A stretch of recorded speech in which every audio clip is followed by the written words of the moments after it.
요즘 뉴스를 보면 이런 얘기 많죠. 퇴직하자마자 이혼당했다. 노년의 연애가 인생을 망쳤다. 얼마 전 부산의 62세 남성이 퇴직 후 등산 동호회에서 만난 여성에게 7천만 원을 빌려주고 아내와 이혼한 뒤 결국 혼자가 됐다는 사연이 알려졌습니다. 그는 이렇게 말했어요. 젊어져진 기분이었는데 그게 내 인생의 끝이 될 줄 몰랐습니다. 여러분은 어떠신가요? 혹시 요즘 외로움 때문에 낯선 사람의 말에 쉽게 마음이 흔들리진 않으셨나요?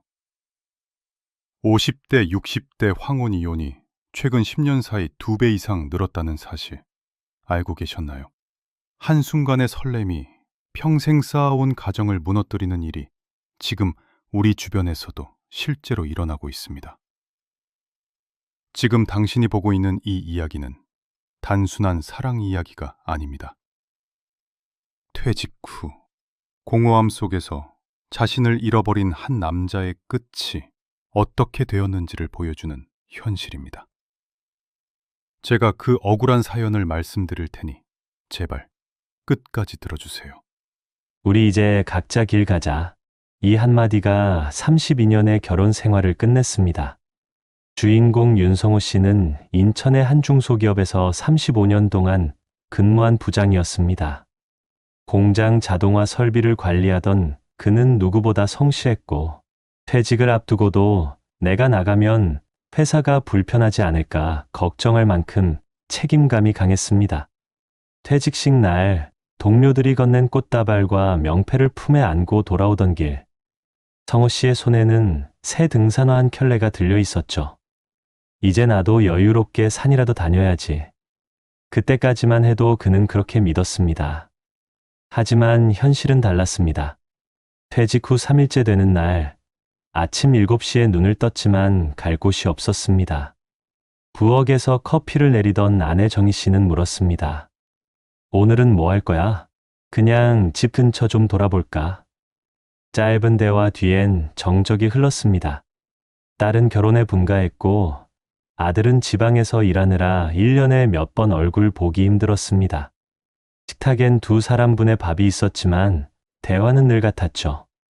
당신 이제 뭐 할 거야? 천천히 생각해 볼게. 성호 씨는 낮에는 TV를 보고 저녁엔 맥주 한 캔으로 하루를 마감했습니다. 그렇게 두 달이 지나자 하루가 아닌 인생 자체가 멈춘 듯 느껴졌습니다. 그러던 어느 날 우연히 동네 주민센터에서 마주친 옛 직장 동료 이만수 씨가 말했습니다. 야, 너 요즘 얼굴이 왜 그래? 집에만 있지 말고 나랑 산 좀 타자. 사람도 만나고 바람도 쐬고. 그 말에 성호 씨는 무심히 고개를 끄덕였습니다. 그렇게 그는 퇴직 후 처음으로 외출다운 외출을 하게 됐습니다.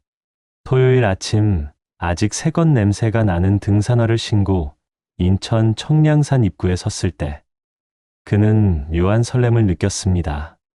그래, 이게 인생이지. 나도 아직 살아있잖아. 그날 등산 모임엔 50대 후반에서 70대 초반의 남녀 20여 명이 모였습니다. 그중 유난히 눈에 띄는 여인이 있었습니다. 짙은 버건디색 등산복에 밝은 미소로 사람들을 챙기던 윤미정 씨였습니다. 처음 뵙네요. 혹시 오늘 처음이세요? 네, 그냥 친구 따라왔습니다. 그럼 잘 오셨어요? 요즘 운동도 되고 사람도 만나고 얼마나 좋아요. 그녀는 웃으며 그의 낡은 등산화를 흘끗 봤습니다. 오, 오래 신으신 것 같네요. 정말 진짜 산 좋아하시는 분이시네. 그 말에 성우 씨는 피식 웃으며 대답했습니다. 이거요? 오늘 처음 신은 겁니다. 그날 이후로 성우 씨는 매주 토요일 아침을 기다리기 시작했습니다. 모임의 단체 채팅방에 이번 주 코스 확인합니다라는 글이 올라오면 가슴이 뛰었고 새 등산복을 살 때 느낀 설렘은 마치 30년 전 연애 초반의 그것과 비슷했습니다. 산길에서 미정 씨는 늘 대화의 중심이었습니다. 요즘 서울대병원 근처의 갤러리 카페 열었대요.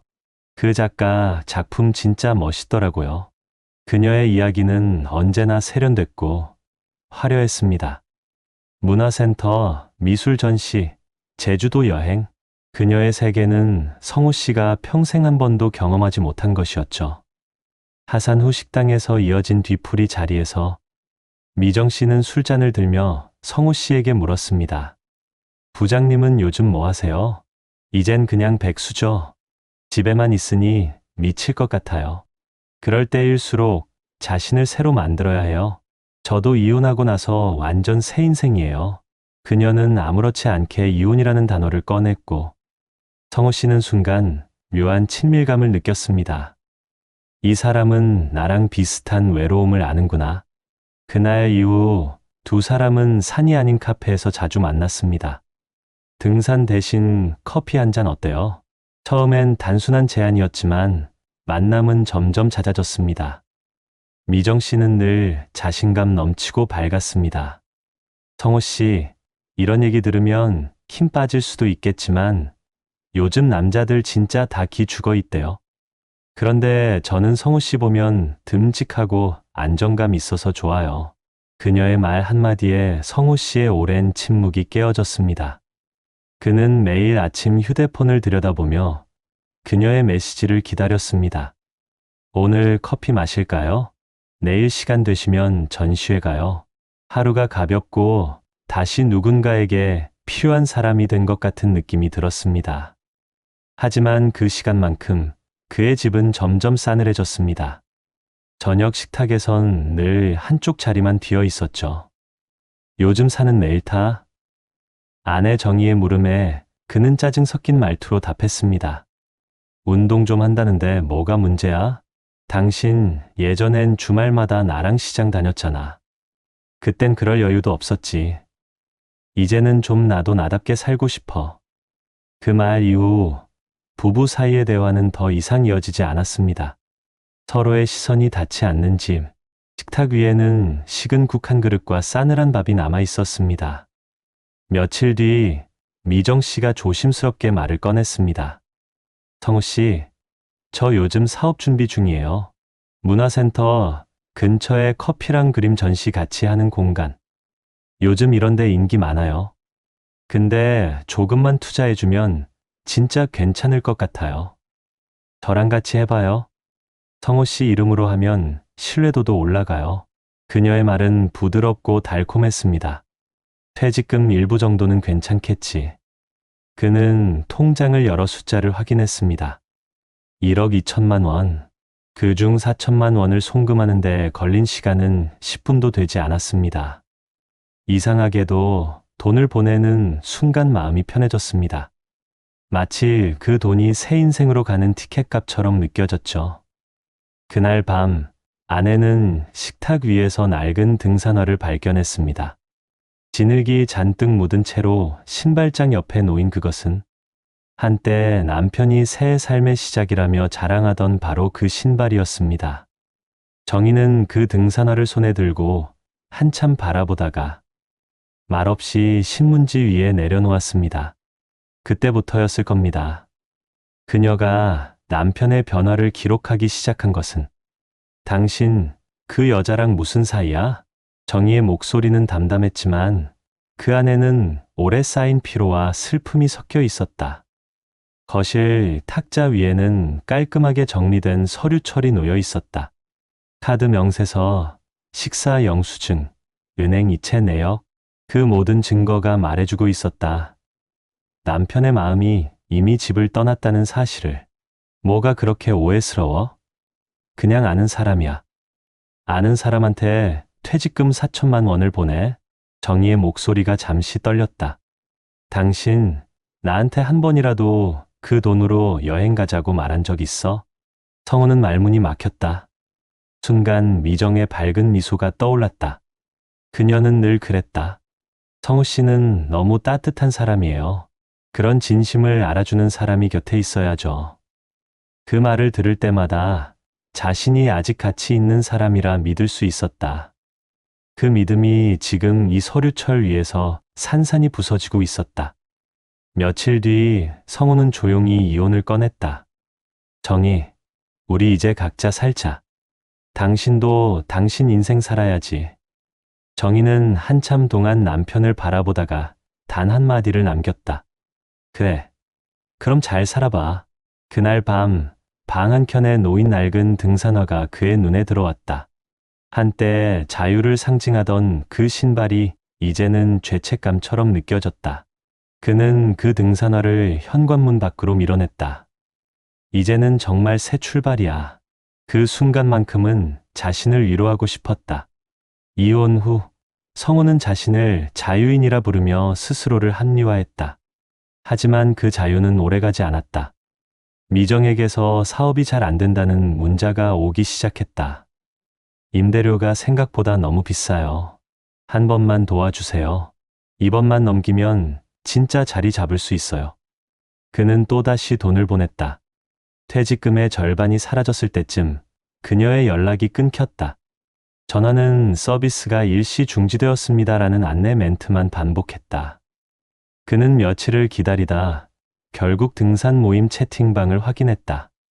화면에는 짧은 한 문장만 남아 있었다. 윤미정님이 채팅방에서 나갔습니다. 손끝이 떨렸다. 이제야 현실이 보였다. 그녀가 남긴 건 단 하나, 8자리 계좌번호뿐이었다. 성우는 그대로 거실 바닥에 주저앉았다. 눈앞이 어두워지고 숨이 막혔다. 내가 바보였지.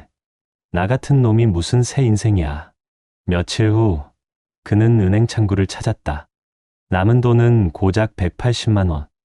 퇴직 후 1년 만에 모든 게 사라졌다.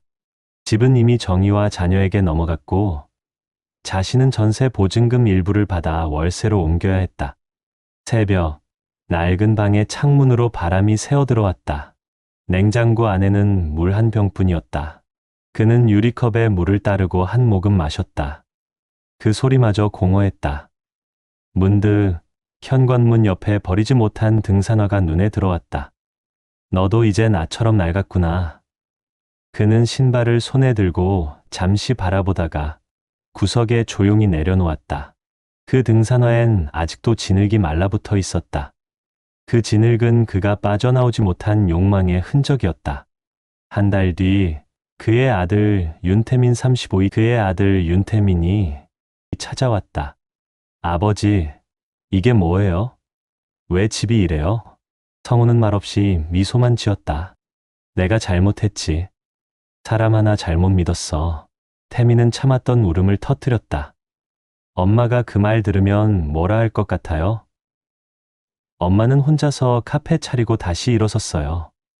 그 말에 성우는 눈을 내리깔았다. 그래, 그 사람은 나보다 훨씬 강하더라. 그는 자책이 아니라 존경에 가까운 어조로 그 말을 했다. 몇 달 후 정희의 카페가 오픈했다는 소식을 들었다. 그는 몰래 찾아가 유리창 너머로 그 모습을 바라봤다. 정희는 여전히 바빴고 얼굴엔 웃음이 있었다. 카페 안에는 손님이 가득했고 자녀들이 계산을 도왔다. 그는 한참을 서 있었다.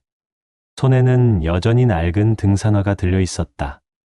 그 신발은 이제 바닥이 닳아 구멍이 뚫려 있었다. 그는 문을 열 용기가 나지 않았다. 대신 맞은편 벤치에 앉아 카페를 바라봤다.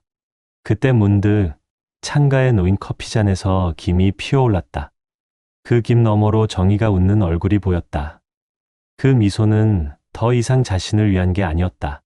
그날 밤 그는 집에 돌아와 오래된 가계부를 꺼냈다.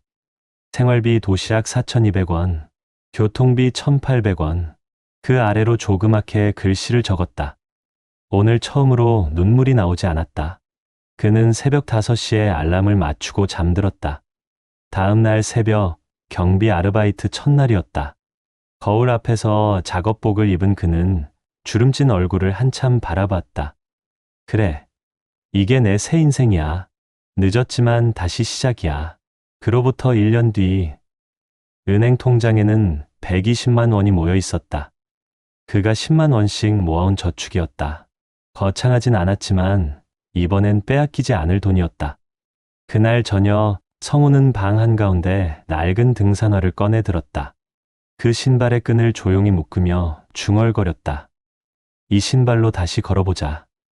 이번엔 산이 아니라 내 인생을 오르는 거다.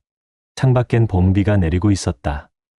그는 문을 열고 빗속으로 걸어 나갔다. 물기가 밴 등산화 밑창에서 미묘한 소리가 났다. 그 소리는 오래된 후회의 무게를 씻어내는 듯 했다. 그날 밤 그는 처음으로 전 부인 정희에게 문자를 보냈다. 카페 잘 되고 있다며 진심으로 축하해. 그리고 미안했어. 나 이제 나답게 살게. 답장은 오지 않았다. 하지만 그건 괜찮았다. 창밖에 빗소리가 답처럼 들렸다. 그는 깨달았다. 사람은 늦게라도 자기 인생의 고도를 다시 올라야 한다는 것을. 그리고 그 길의 시작엔 언제나 낡은 등산화 한 켤레가 있었다. 여러분 어떠시나요? 위의 사례는 정말 비참하고 서글픈 인생 아닌가요? 하지만 지금부터 소개해드리는 사례는 정반대의 선택으로 행복한 노후를 보내고 있는 분을 소개해드리겠습니다. 경기도 용인에 사는 박재용 씨는 평생을 시청 공무원으로 근무했습니다. 주민등록, 복지, 민원 늘 누군가의 사정을 듣고 도와주던 자리였습니다. 퇴직을 앞두고 동료들이 농담 삼아 물었습니다. 퇴직하면 뭐 하실 거예요? 여행 다니셔야죠. 그는 웃으며 손목에 낡은 시계를 보며 대답했습니다. 이 시계가 고장나기 전까진 하루도 헛되이 보내지 않을 겁니다. 그의 시계는 결혼식 날 아내 이선자 씨가 선물한 것이었다. 유리에는 흠집이 가득했고 초침은 가끔씩 멈췄다가 다시 움직였다. 그에게는 그 시계가 단순한 장식이 아니라 가족을 위해 멈추지 않고 살아온 세월의 증거였다. 퇴직식 날 그는 정년 기념패와 꽃다발을 들고 집으로 돌아왔다. 아내가 문 앞에서 웃으며 말했다. 이제 진짜로 쉬어도 되겠네. 당신 고생 많았어요. 그 말에 그는 고개를 끄덕였다. 하지만 속으로는 조금 불안했다. 쉬면 뭐 하지? 35년을 일만 하며 살아온 사람에게 쉰다는 건 익숙하지 않은 말이었다. 퇴직 후 첫 달은 괜찮았다. 늦잠도 자고 손자도 보고 가족과 식사하는 시간이 많아졌다. 하지만 2달쯤 지나자 마음이 서서히 불편해졌다. 내가 이제 아무데도 필요 없는 사람인가? 그런 생각이 밤마다 머릿속을 맴돌았다. 주변 친구들은 대부분 비슷했다. 누군가는 골프 모임, 누군가는 여행 모임, 또 누군가는 재테크 강의를 들었다. 그중 한 친구는 등산 동호회 이야기를 꺼냈다. 야, 거기 나가면 재밌어. 젊은 여자들도 많고 분위기 좋아. 재용 씨는 미소만 지었다. 그런 자리가 위험하다는 걸 그는 누구보다 잘 알고 있었다. 민원인들의 삶을 봐왔기 때문이다. 퇴직 후 사업하다 망한 사람, 투자 사기에 울고 간 사람, 그리고 외로움에 잘못된 인연을 쫓다 가족을 잃은 사람들까지 그는 수없이 보아왔다. 나도 외롭지만 그 외로움이 함정이 될 수도 있지. 그는 그 말을 스스로에게 중얼거렸다. 대신 그는 노후 생활 습관 노트를 만들었다. 첫 장에는 이렇게 적혀 있었다. 하루 30분 이상 걷기, 돈은 내가 관리한다. 아내와 식사 시간은 무조건 지킨다. 새로운 일은 욕심내지 않는다. 사람보다 시간을 믿는다.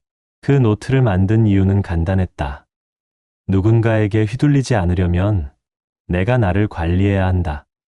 아내 선자는 남편의 변화를 느꼈다. 당신 요즘 진짜 좋아 보여. 얼굴이 밝아졌어. 그래? 그냥 규칙적으로 살려고. 여행도 좀 다녀. 집에만 있으면 병 생긴다니까. 그 말에 그는 잠시 고민하다가 말했다. 여행보다 나 요즘 시청 후배들 멘토링 하는 거 하고 싶어. 퇴직 앞둔 친구들이 불안해하더라. 그게 돈은 안 되잖아. 돈보다 의미가 있어. 그의 하루는 그렇게 채워지기 시작했다. 아침엔 공원에서 걷기, 오전엔 신문과 책, 점심엔 아내와 식사, 오후엔 후배들에게 퇴직 준비 강의. 퇴직 후 1년 그는 허무 대신 루틴을 얻었다. 하지만 그에게도 위기는 있었다. 2024년 가을, 연금 생활비로는 아파트 관리비, 부모님 요양비, 자녀 지원비까지 감당하기 어려웠다. 우리도 이젠 조금 줄여야겠어. 아내의 말에 그는 계산기를 두드렸다. 매달 240만 원 들어오는데 210만 원 나가네. 그는 손목의 시계를 바라봤다. 이 시계가 멈추기 전까진 절대 빚은 안 진다. 그는 곧바로 결심했다. 매달 일정 금액을 국민연금과 별도로 적금으로 묶고 생활비를 3등분했다. 첫째, 고정비. 둘째, 건강비. 셋째, 여가비. 그리고 무계획 소비 금지 원칙을 만들었다. 누군가가 요즘 수익률 좋은 펀드 있다고 해도 그는 미소로 답했다. 그거 안 해도 난 잘 산다. 그의 친구 중 한 명은 결국 투자 사기에 휘말려 퇴직금 전액을 잃었다. 그 친구가 술자리에서 말했다. 야, 넌 왜 그런 거 안 해? 남들은 다 하던데. 재영 씨는 조용히 대답했다. 나는 돈이 아니라 마음을 지키려고 해. 돈은 다시 벌 수 있지만 마음은 한번 무너지면 끝이거든. 그의 말에 술자리는 조용해졌다. 다들 알고 있었지만 아무도 그렇게 행동하지 못했기 때문이다. 그날 밤 그는 손목 시계를 벗어 창가에 올려두었다. 초침이 쉬지 않고 돌아가고 있었다. 그래, 나도 저 초침처럼 멈추지 말자. 2025년 봄 재홍 씨 부부에게도 시련은 찾아왔다. 아내 선자가 병원 진단을 받고 돌아온 날이었다. 당뇨, 수치가 좀 높아요. 약을 꾸준히 드셔야 합니다. 의사의 말은 차분했지만 그 한마디가 두 사람의 일상을 송두리째 바꾸어 놓았다. 퇴직 후 평온했던 생활이 무너질지도 모른다는 불안이 엄습했다. 그날 밤 재홍 씨는 손목의 낡은 시계를 바라보다가 말했다. 이제부터 진짜 관리 잘해야겠다. 약속하자. 하루 3번 같이 걸어. 아이고, 그걸 누가 지켜요. 지금부터 지켜야 하지. 그날부터 그는 매일 아침 7시에 아내와 손을 잡고 동네를 걸었다. 추운 날엔 두꺼운 점퍼를, 더운 날엔 모자를 눌러 쓰고, 비 오는 날엔 우산 하나를 나란히 썼다. 그들의 발자국이 아스팔트 위에 쌓이듯 삶의 리듬이 다시 안정되어 갔다. 하지만 세상은 늘 그들의 의지를 시험했다. 그해 여름, 재홍 씨의 고등학교 친구가 찾아왔다. 야, 나 이번에 부동산 투자 들어갔는데 너도 같이 하면 딱 좋아. 연 10%는 기본이야. 그는 잠시 망설였다. 그 친구는 평생 그가 신뢰하던 사람 중 하나였다. 그러나 재홍 씨는 조용히 고개를 저었다. 난 이 시계가 아직 멈추지 않았어. 이 시계는 하루 24시간 내가 뭘 하며 사는지를 다 본다. 그걸 부끄럽게 하고 싶진 않아. 그 친구는 한숨을 쉬며 돌아갔고 몇 달 뒤 그 부동산은 개발 지연으로 투자자들이 큰 손실을 봤다. 재홍 씨는 그 소식을 들으며 운이 아니라 원칙이 나를 살렸구나. 그렇게 생각했다. 그의 하루는 여전히 단순했다. 아침엔 공원 걷기, 오전엔 봉사활동, 오후엔 도서관 자원봉사로 시간을 보냈다. 그곳에서 그는 사람들의 이야기를 들었다. 혼자 사는 노인, 가족과 멀어진 남성들, 그리고 경제적 불안으로 잠 못 이루는 퇴직자들. 그들의 이야기를 들을수록 그는 한 가지 확신을 얻었다. 사람은 돈이 없어도 살 수 있지만 의미가 없으면 못 산다. 그는 의미를 나누기 위해 작은 모임을 만들었다. 이름하여 은퇴 후 삶을 나누는 사람들. 주 1회 지역 복지관에서 열리는 이 모임은 퇴직자들의 소통 공간이자 새로운 인생의 연습장이 되었다. 그는 강사가 아니라 같이 걷는 사람으로 그 자리에 있었다. 그러던 어느 날 모임에서 만난 한 남성이 조용히 말했다. 박 선생님, 저 사실 이혼 고민 중이에요.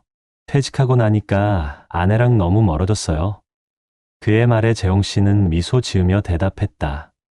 저도 한때 그런 기분 느꼈어요. 그런데요, 관계도 생활처럼 꾸준히 관리해야 돼요. 가족이 회사처럼 나를 알아서 존중해주지 않아요. 내가 먼저 매일 출근해야 하는 곳이 가족이에요. 그날 이후 그 남성은 다시 집으로 돌아갔고 몇 달 뒤 그 부부는 모임에 함께 참석했다. 그들은 함께 손을 잡고 말했다. 이제야 진짜 인생이 시작된 것 같아요. 그 말을 들으며 재홍 씨는 오히려 자신이 위로받는 기분이었다. 2025년 겨울, 눈이 내리던 날, 아내 선자는 새벽에 재홍 씨의 손을 잡고 말했다. 당신, 나 걷는 거 귀찮을 때도 많았는데, 이제는 그 시간이 제일 좋아. 그게 인생이야. 귀찮은 게 하루의 일부가 되는 게 행복이지. 그는 웃으며 손목시계를 가리켰다.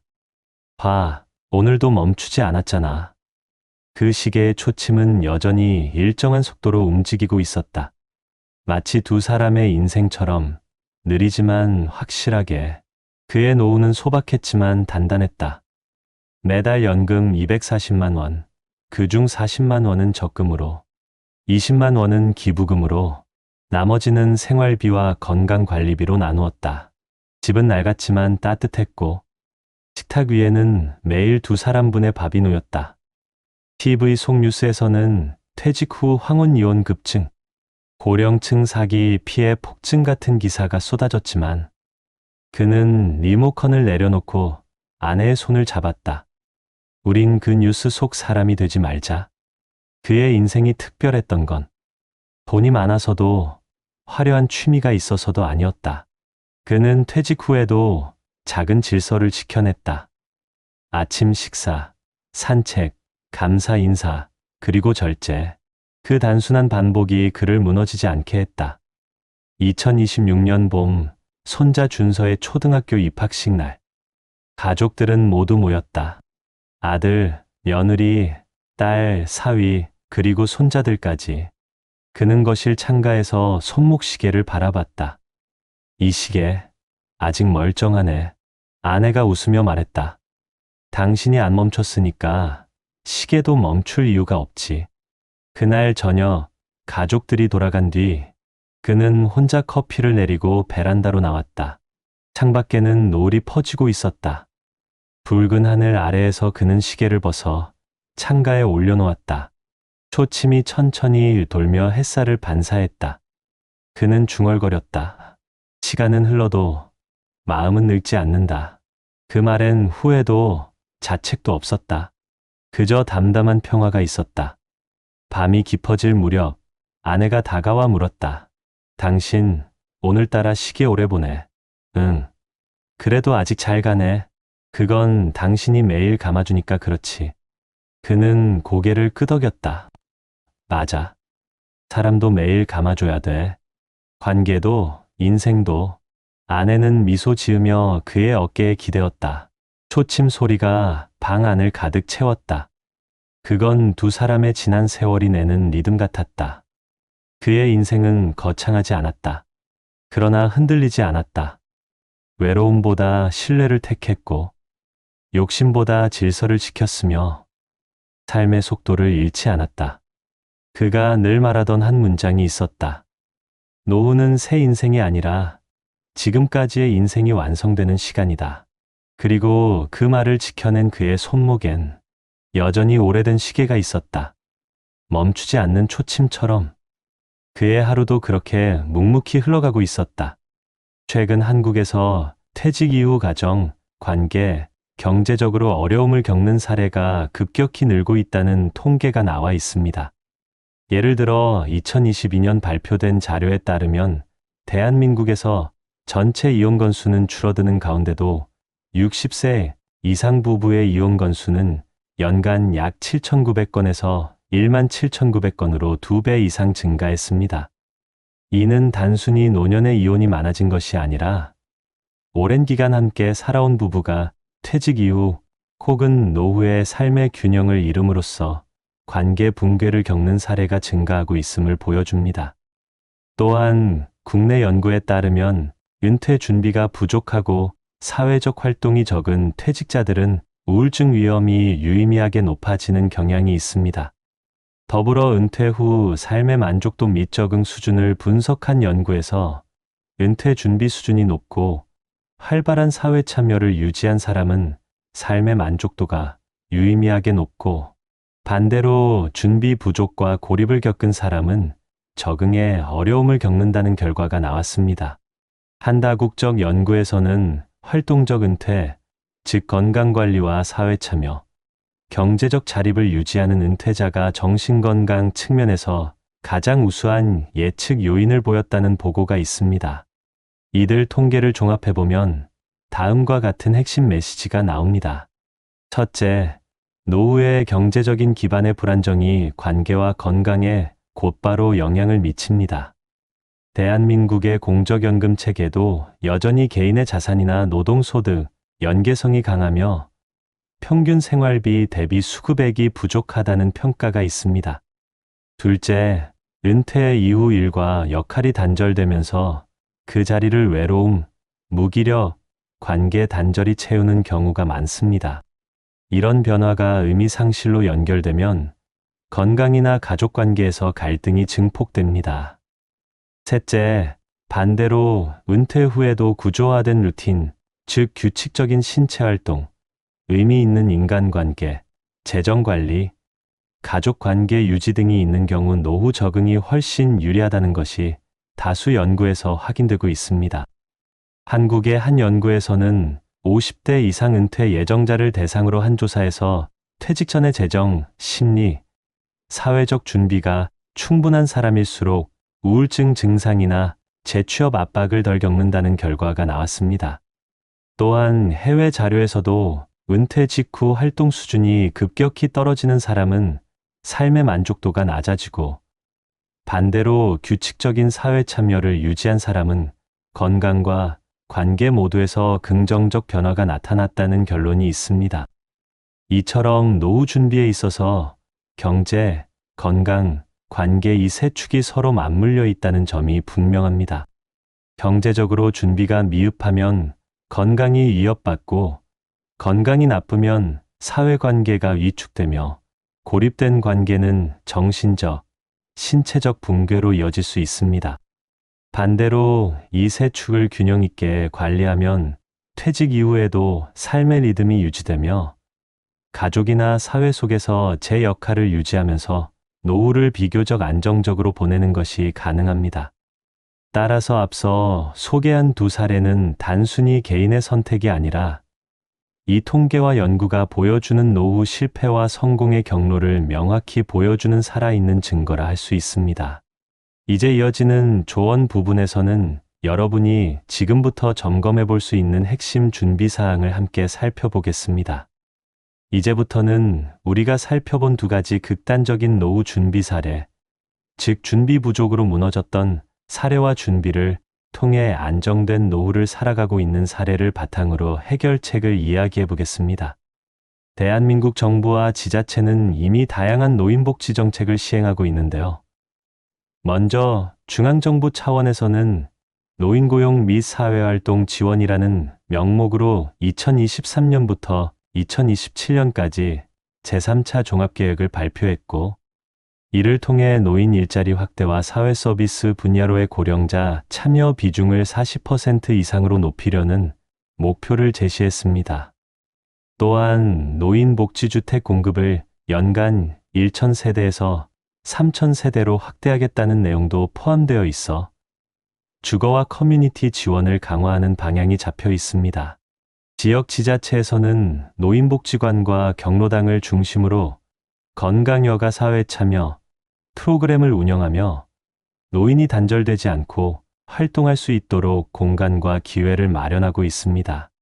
예컨대 노인복지센터에서 매일 제공되는 무료급식과 운동문화 프로그램이 그것입니다.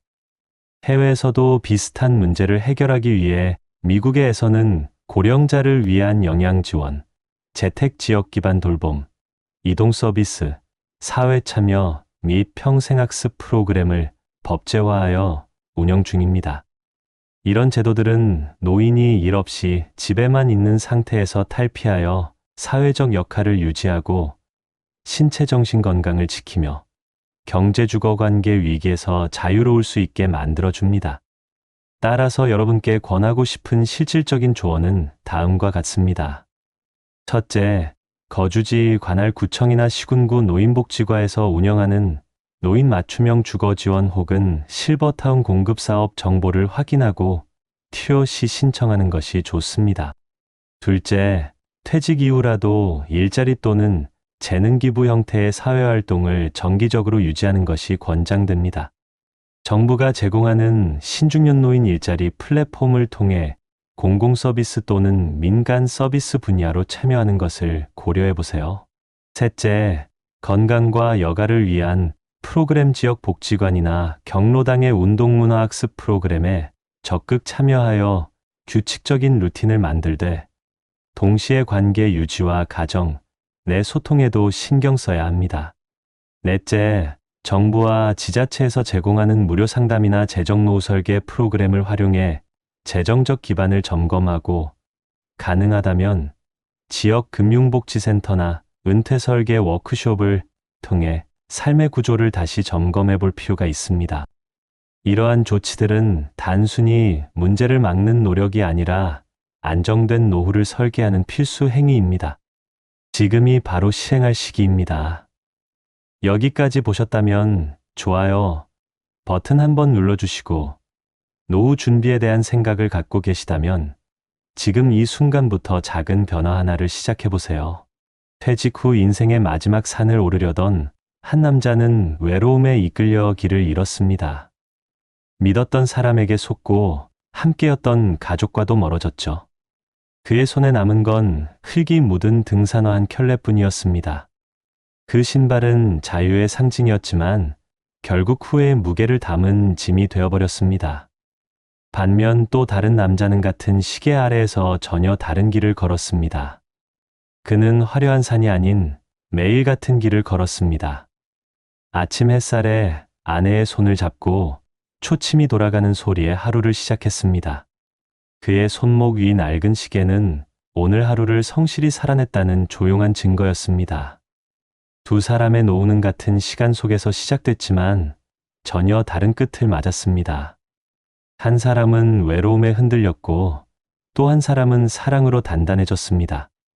한 사람은 퇴직금을 잃었고 또 한 사람은 가족의 신뢰를 얻었습니다. 한 사람은 어둠 속에서 초침이 멈췄고 또 한 사람은 초침과 함께 인생의 마지막 리듬을 완성했습니다. 여러분, 우리는 누구나 나이 들면 외로워지고 마음이 약해집니다. 하지만 진짜 무서운 건 나이 그 자체가 아니라 내 마음의 문을 닫고 세상과 관계를 끊는 일입니다. 돈을 잃는 건 다시 벌 수 있지만 마음을 잃으면 인생 전체가 무너집니다. 그래서 우리는 지금부터라도 준비해야 합니다. 건강을 지키고 관계를 돌보고 나 자신을 매일 다시 일으켜 세워야 합니다. 하루에 30분 걷기, 한 끼의 식사 감사하기, 가족에게 먼저 말 걸기. 그 작은 습관들이 쌓여서 평생의 안정이 됩니다. 지금 이 순간 화면 앞에 계신 여러분께 꼭 전하고 싶은 말이 있습니다. 당신의 인생은 아직 끝나지 않았습니다. 퇴직은 끝이 아니라 나를 다시 세우는 첫 번째 페이지입니다. 등산화의 흙을 털어내고 낡은 시계를 다시 감는 순간, 당신의 인생은 또 한 번 새로 시작됩니다. 혹시 지금 마음이 무겁나요? 퇴직 후 삶이 불안하고 건강이나 관계가 멀어졌다고 느껴지시나요? 그렇다면 너무 늦었다고 생각하지 마세요. 오늘이 바로 그 시작이 될 수 있습니다.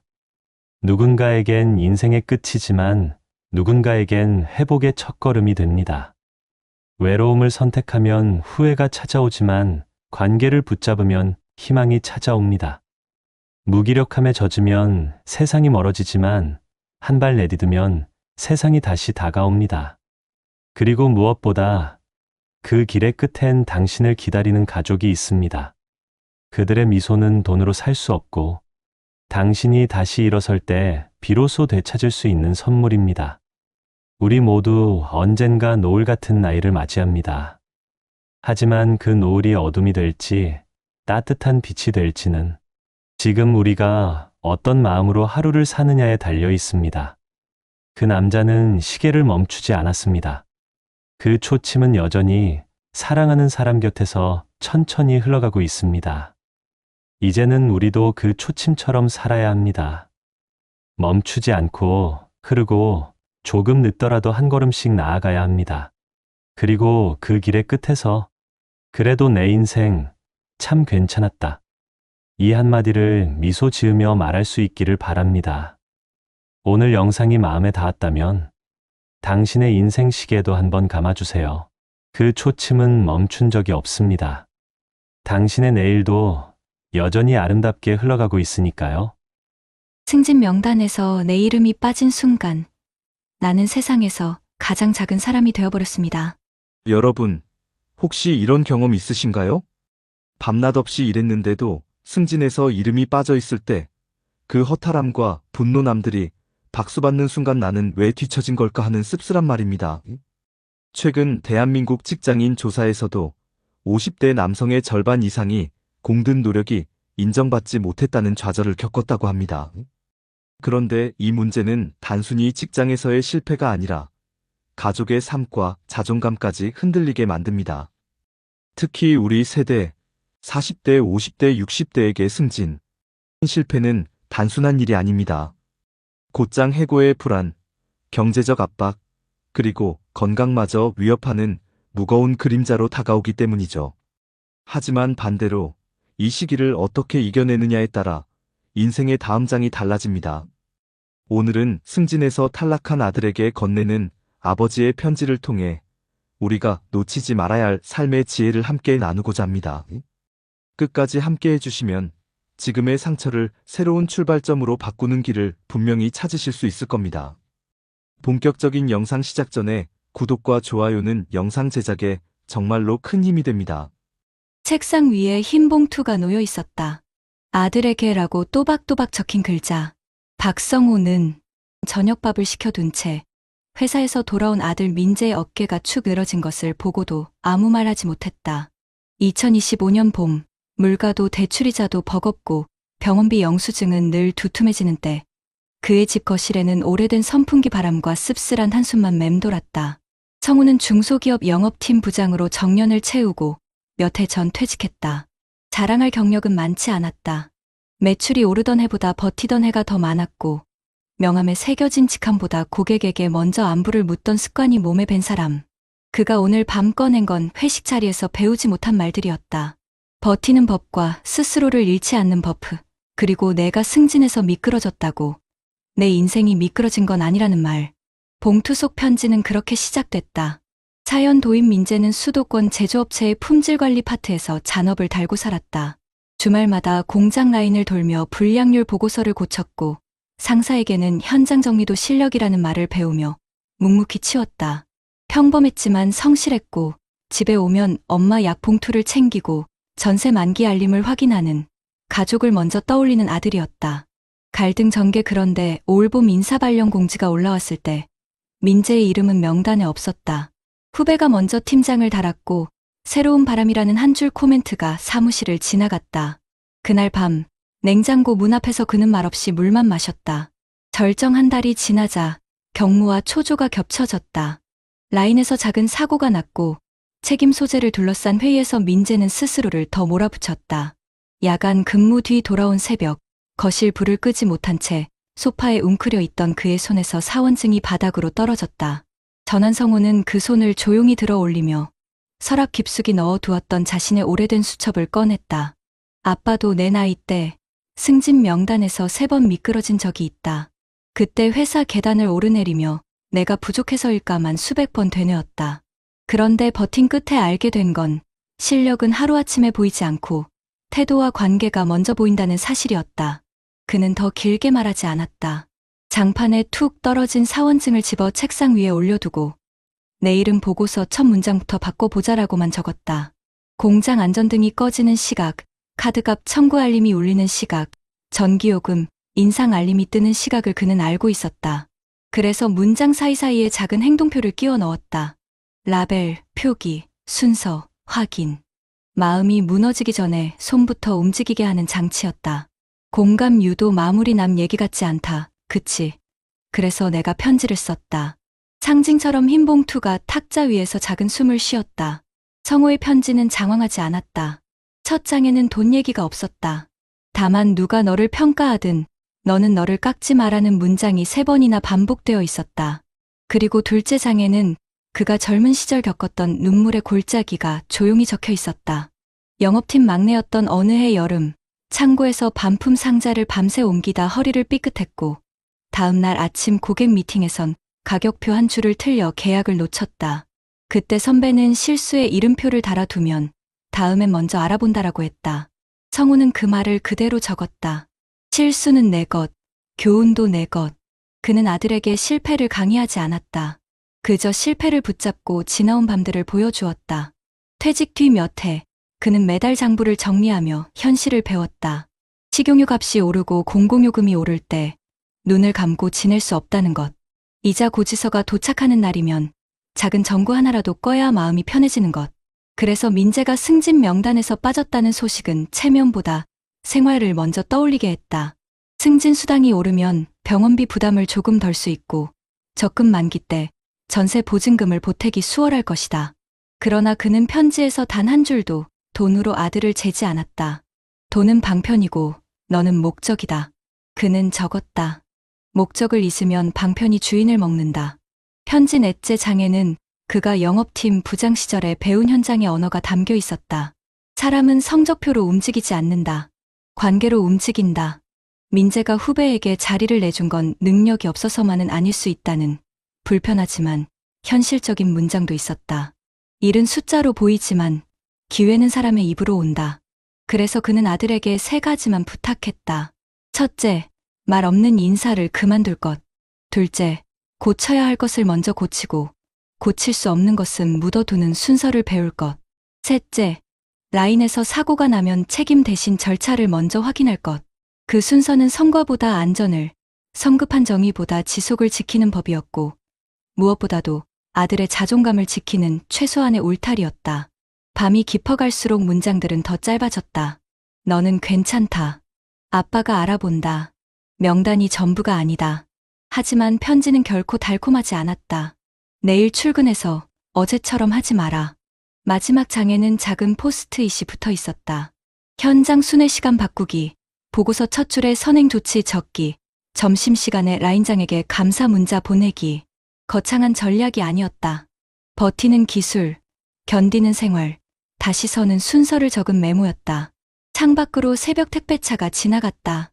성우는 봉투를 닫으며 아들이 잠든 소파 옆에 조용히 놓았다. 그리고 자신의 노트 한 장을 찢어 작은 메모를 더했다.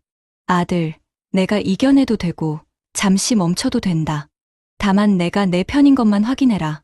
다음 날 아침 출근길 현관에서 신발끈을 매던 민재가 봉투를 들었다. 인사말 대신 눈을 들었다 내린 뒤 그는 짧게 말했다. 아빠, 오늘은 먼저 현장부터 돌고 들어갈게.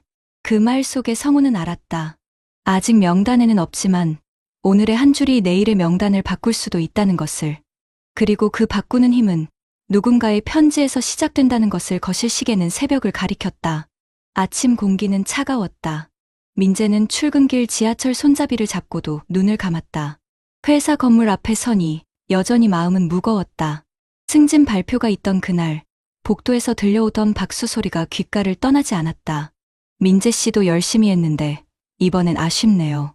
선배의 말은 위로 같았지만 실제로는 너는 부족했다라는 선언처럼 들렸다.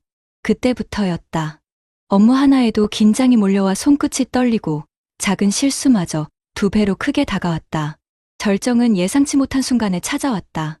여름 장마가 한창이던 어느 날 생산 라인에서 큰 기계 오작동이 발생했다. 수십 대의 제품이 불량 처리되었고 민재는 현장에서 중심을 잡지 못했다.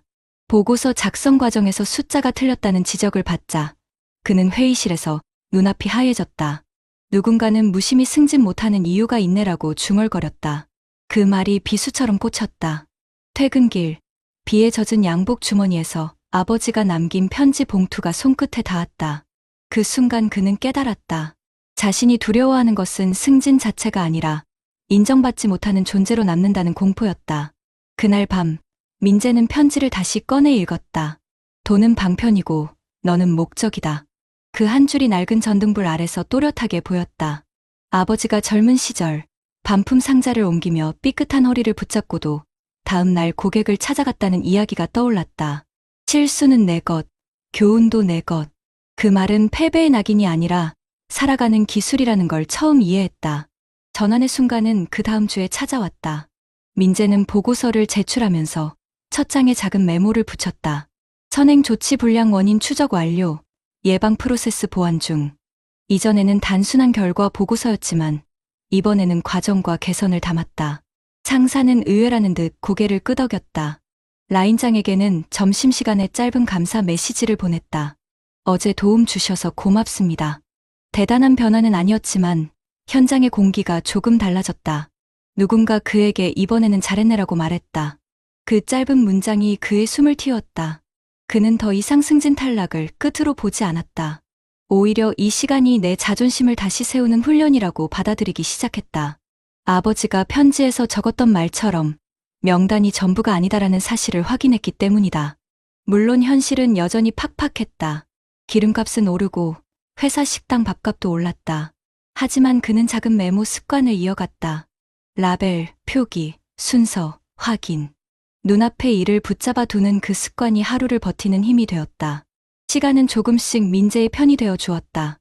2달 뒤, 그는 작은 프로젝트의 책임자로 발탁되었다. 정식 승진은 아니었지만 동료들과 의견을 조율하고 보고서를 대표로 발표하는 자리는 그에게 새로운 자존감을 심어주었다. 발표를 마친 뒤 박수 속에서 그는 무심코 다시 아버지의 봉투를 떠올렸다. 그 안에는 여전히 같은 문장들이 있었다. 너는 괜찮다. 아빠가 알아본다. 이제 민재는 아버지의 편지를 단순한 위로가 아니라 하나의 지침으로 읽는다.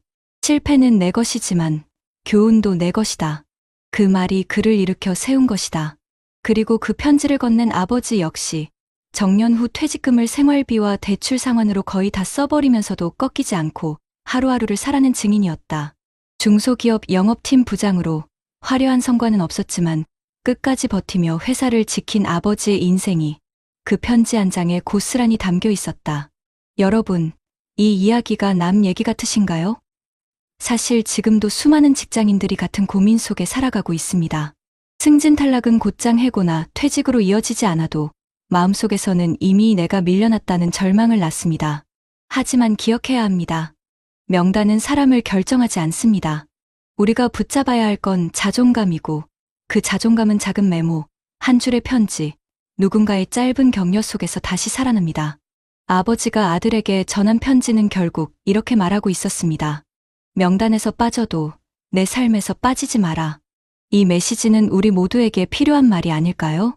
여러분 어떠시나요? 위의 사례는 정말 비참하고 서글픈 인생 아닌가요? 하지만 지금부터 소개해드리는 사례는 정반대의 선택으로 행복한 노후를 보내고 있는 분을 소개해드리겠습니다. 경기도 안산에 살고 있는 김상호 씨, 올해 66살입니다. 상호 씨는 한 대기업 전자부품 회사에서 영업관리팀장으로 정년 퇴직을 했습니다. 특별히 눈에 띄는 성과가 있었던 건 아니었습니다. 늘 묵묵히 현장 직원들과 부딪히며 고객사와의 거래를 지켜내는 안전한 손 역할이었습니다. 젊은 시절 동료들 사이에서는 승진은 느리지만 안정적으로 간다는 말이 그의 별명이기도 했습니다. 퇴직을 앞두고 받은 퇴직금은 1억 5천만 원. 주변 동료들 가운데 일부는 이 돈으로 곧장 상가를 분양받거나 무리하게 음식점을 열었습니다. 하지만 상호 씨는 달랐습니다. 그는 회사에 다니던 시절부터 노후 대비를 조금씩 준비해왔습니다. 30대 중반부터 꾸준히 적립식 펀드를 들었고 40대 초반에는 연금저축에 가입했습니다. 월급에서 빠져나가는 돈이 많아 당장은 빠듯했지만 그는 눈앞의 넉넉함보다 먼 미래의 안정이 더 중요하다는 생각을 버리지 않았습니다. 그렇다고 그의 인생이 항상 안정적이었던 것은 아닙니다. IMF 외환위기 때 회사 전체가 구조조정 칼바람을 맞았습니다. 함께 입사했던 동기 2명이 명예퇴직을 택했고 그중 한 명은 퇴직금을 부동산 투자에 넣었다가 순식간에 날려버렸습니다. 그 모습을 본 상호 씨는 크게 충격을 받았습니다. 나도 언제든 잘릴 수 있다는 불안감이 뼛속 깊이 들어온 겁니다. 그날 이후 그는 생활 습관을 바꿨습니다. 불필요한 소비를 줄이고 아내와 함께 가계부를 꼼꼼히 적었습니다. 명절 때마다 무리하게 선물을 돌리던 것도 멈췄고 가족 외식도 한 달에 한 번으로 제한했습니다. 아이들 교육비가 가장 큰 부담이었지만 그는 빚내서 과한 사교육은 절대 하지 않는다는 원칙을 세웠습니다. 특히 50대 초반에 맞이한 건강 위기는 그에게 또 다른 전환점이었습니다. 야근과 출장으로 위험이 심해져 병원에 입원했을 때 그는 돈은 다시 벌 수 있어도 건강은 되돌릴 수 없다는 사실을 절실히 느꼈습니다. 퇴원 이후 그는 술자리를 줄이고 주말마다 아내와 함께 동네 공원을 걷기 시작했습니다. 그 작은 습관은 시간이 지나며 그의 체력을 지켜주는 기반이 되었습니다. 2018년 부동산 시장이 한창 뜨거웠을 때 주변 지인들은 상호 씨에게 권했습니다.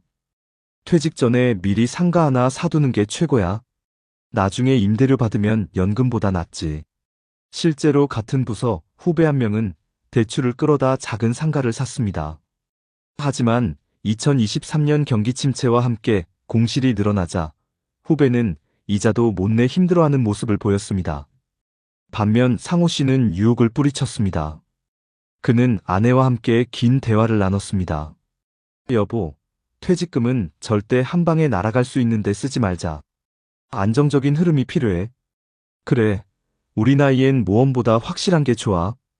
연금처럼 꾸준히 들어오는 게 있으면 마음이 편하지. 그는 결국 퇴직금을 안전자산과 연금 상품으로 나눠 넣었습니다.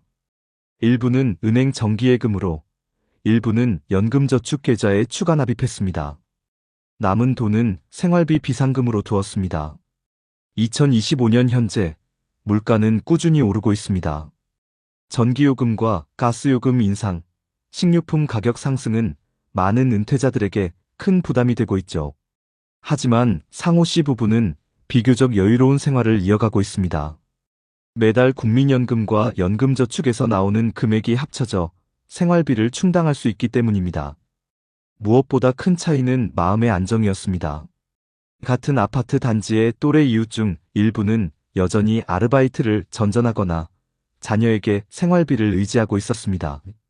하지만 상호 씨는 아침마다 텃밭에서 상추를 따고 아내와 함께 동네 작은 도서관에서 자원봉사를 다니며 시간을 보냈습니다.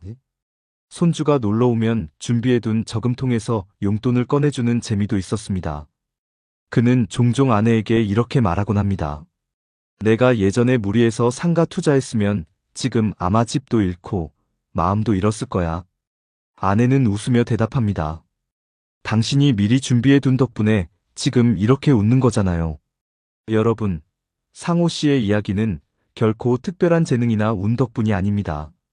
그는 평범하게 회사에 다니며 작은 습관과 원칙을 지켜온 것뿐입니다.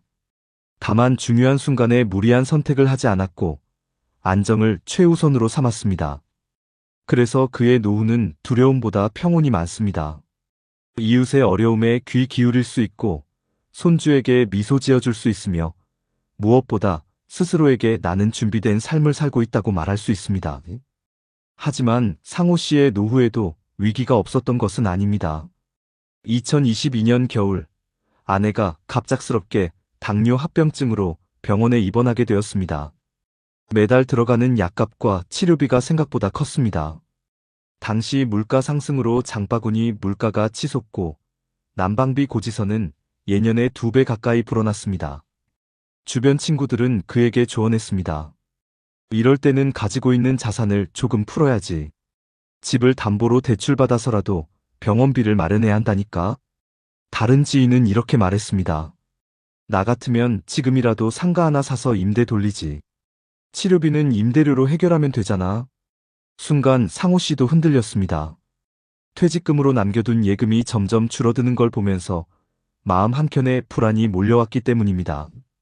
하지만 그는 결국 큰 결정을 내리지 않았습니다. 이유는 단순했습니다. 내가 지금 무리한 선택을 하면 나중에 더 큰 구멍이 날 수 있다. 그는 아내와 상의한 끝에 치료비는 국민연금과 연금저축에서 나오는 현금 흐름 안에서 조정하기로 했습니다. 생활비를 줄이고 여가 지출을 아끼고 대신 건강 회복에 집중하기로 한 것입니다. 그 결정은 쉽지 않았지만 시간이 지나며 옳았다는 것을 알게 되었습니다. 아내는 재활 치료를 거쳐 건강을 어느 정도 회복했고 두 사람은 생활 습관을 바꾸면서 지출을 다시 관리할 수 있었습니다. 아내가 회복한 뒤 두 사람은 새로운 습관을 만들었습니다. 매일 아침 함께 걷기, 주말마다 텃밭 돌보기, 그리고 손주와 시간을 보내는 것. 단순한 일상이었지만 그것이야말로 노후의 안정과 행복을 지켜주는 힘이었습니다. 2024년 정부에서 고령층 의료비 지원 정책을 확대하면서 상호 씨 부부는 매달 부담하던 약값 일부를 경감받을 수 있었습니다. 그 작은 변화가 큰 안도감을 주었습니다. 준비해둔 연금에다 정부의 지원이 더해지니 이제는 예기치 못한 상황에도 무너지지 않겠구나. 상호 씨는 아내와 함께 다시금 미래를 긍정적으로 바라볼 수 있었습니다. 그는 동네 주민센터에서 진행하는 금융교육에도 꾸준히 참여했습니다. 거기서 만난 또래 친구들과 경험을 나누며 노후에는 소득의 크기보다 소득의 안정성이 중요하다는 점을 다시 확인했습니다. 많은 이웃이 무리한 투자로 고생하고 있다는 이야기를 들을 때마다 상호 씨는 스스로에게 다짐했습니다. 나는 잘 버텼다. 그리고 앞으로도 이 길을 지켜야 한다. 여러분, 상호 씨의 삶은 극적으로 드라마틱하지 않습니다. 그저 평범한 직장인으로 살다가 조금 일찍부터 노후 준비를 시작했고 무리하지 않았을 뿐입니다. 하지만 그 차이가 노후의 무게를 완전히 달라지게 만들었습니다. 지금도 많은 사람들이 비슷한 갈림길에 서 있습니다. 퇴직금을 어디에 써야 할지 고민하고 눈앞의 이익에 흔들리며 불안 속에서 결정을 내립니다. 하지만 상호 씨의 이야기가 보여주듯 안정과 준비를 선택한 사람에게는 위기가 와도 다시 설 수 있는 힘이 있습니다. 그는 손주가 놀러 올 때마다 이런 말을 자주 합니다. 할아버지가 젊었을 때 한 번의 유혹에 흔들렸다면 너에게 줄 용돈도 웃음도 없었을 거야. 이 말 속에는 단순한 자랑이 아니라 긴 세월을 버티며 배운 교훈이 담겨 있습니다. 여러분, 노후의 행복은 결코 우연히 오지 않습니다. 준비한 만큼, 그리고 무리하지 않은 만큼 다가옵니다. 위에서 소개한 불행한 사례가 남 얘기 같지 않듯 상호 씨의 사례 또한 우리에게 실현 가능한 길을 보여줍니다. 지금의 작은 선택이 앞으로의 큰 차이를 만들어낼 것입니다. 여러분, 먼저 한국의 현실부터 다시 확인해 봐야겠어요. 한국 고령자의 상대적 빈곤율은 OECD 국가 중에서도 가장 높은 수준입니다. 실제로 2018년 기준으로 기준 중위소득의 절반 이하로 사는 65세 이상 인구 비율이 40%를 넘었고 2021년에는 37.7%까지 조금 낮아졌지만 여전히 OECD 평균 약 13%의 3배에 달합니다. 게다가 소득뿐 아니라 자산과 소비를 포함해보면 빈곤의 정도는 여전히 심각한 수준이며 특히 1950년 이전 출생한 고령층에서 더 높게 나타난다고 합니다. 연금 체계도 충분한 보호를 제공하지 못하고 있다는 것이 현실입니다. 기본연금은 2021년 기준 최대 30만 원 수준이었는데 이는 노후 생활비의 아주 일부만을 채워줄 뿐입니다. 위키백과 그리고 한국의 공공사회복지 지출은 GDP 대비 약 12.3%에 불과한데 이는 OECD 평균 20.1%의 60% 수준밖에 안 되가 노인을 위한 복지연금 지출로 넉넉하다고 보기 어렵죠. 인구 구조도 빠르게 변하고 있습니다. 2022년 기준으로 65세 이상 인구 비율이 14%를 넘어 이미 고령사회로 진입했으며 2045년에는 세계에서 가장 빠르게 초고령 사회로 진입할 것으로 예상됩니다. 2067년에는 고령층이 전체 인구의 46.5%를 넘어설 전망이에요. 한편 국민연금, 기금의 지속 가능성도 도전받고 있습니다. 최근 국회는 국민연금 보험료율을 현행 9%에서 향후 8년간 점진적으로 13%까지 인상하고 2026년까지 소득 대체율을 41.5%에서 43%로 높이는 개혁을 통과시켰습니다. 이는 공적연금 기금의 고갈 시점을 15년 정도 늦춰 2071년까지 연장하겠다는 계획입니다. 또한 한국의 피크임금 시스템 즉 56세 이후 임금을 연차별로 줄이다가 정년퇴직을 맞이하도록 설계된 구조는 고령층의 소득을 크게 줄이는 문제로 지적받고 있습니다. 60세 이상 노동자 중 약 70%가 불안정 고용 상태에 있고 65세 이상 고령자의 약 38%는 빈곤선 이하 소득으로 살아간다는 통계도 있습니다. 한편 국외를 살펴보면 세계은행이나 OECD에서도 한국의 노후소득 보장 체계가 취약하다고 평가받고 있으며 급속한 고령화와 낮은 복지 지출이 결합되어 노인 빈곤 문제를 악화시키고 있다는 분석이 많습니다. 구체적 논문명은 언급하지 않습니다.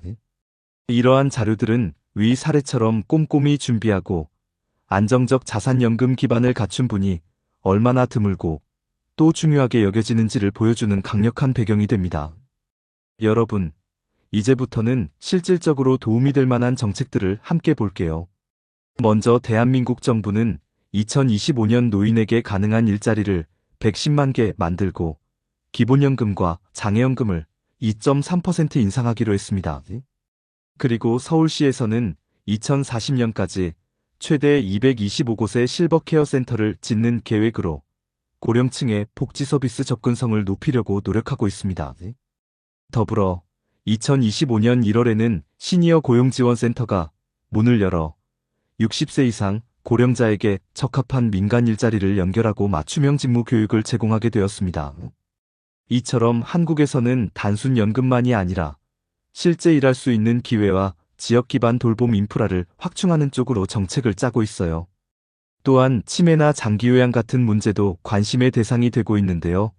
한국은 이미 장기요양보험 제도를 통해 65세 이상이나 만성질환자에게 요양 서비스를 제공하고 있으며 이를 통해 병원 의존을 줄이고 지역 중심 돌봄을 강화하려는 정책적 기반을 마련해놨습니다.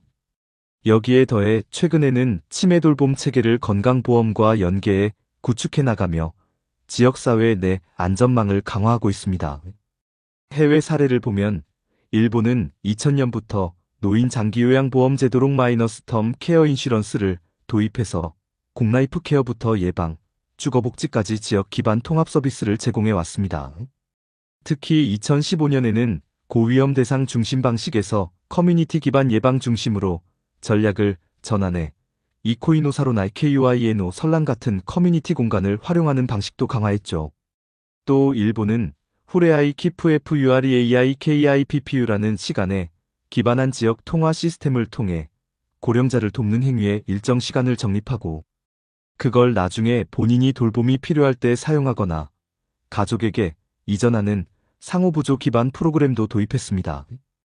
이 시스템은 단순 복지가 아니라 연대와 신뢰의 구조를 만드는 방식으로 우리도 참고할 만한 아이디어입니다. 정리하자면 국내에서는 일자리 확대, 장기요양보험의 확대, 그리고 치매 지역 돌봄 연계 강화가 핵심입니다. 지자체별로 실버케어 센터, 시니어 고용센터 같은 공간과 지원망을 확대하고 있어요. 해외, 특히 일본 사례에서는 지역 기반 예방 돌봄, 상호부조 시스템, 통합 커뮤니티 케어라는 접근이 매우 유효합니다.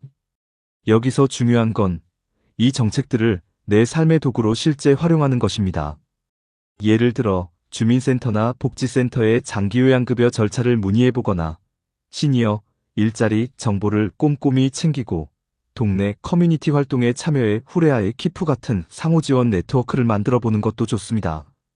그리고 무조건 장기 투자나 고위험 투자 전에 이런 제도적 안전망을 먼저 챙기는 것이 진짜 노후 안정을 지키는 길이니까요.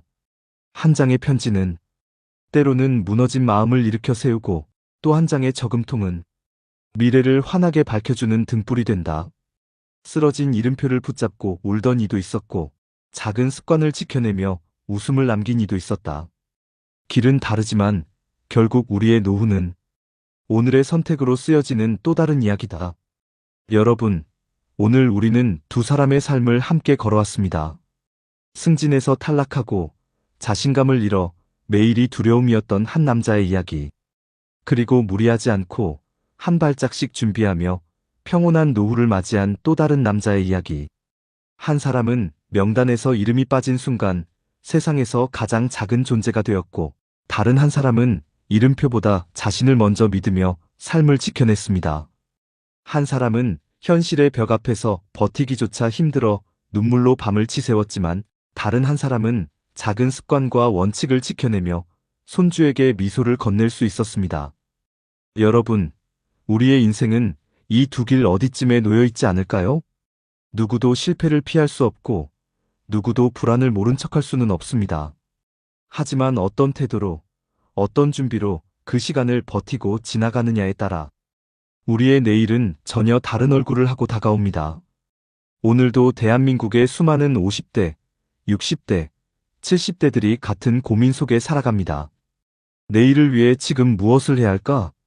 이 불안한 시대에 나도 행복한 노후를 맞을 수 있을까? 여러분, 답은 거창하지 않습니다.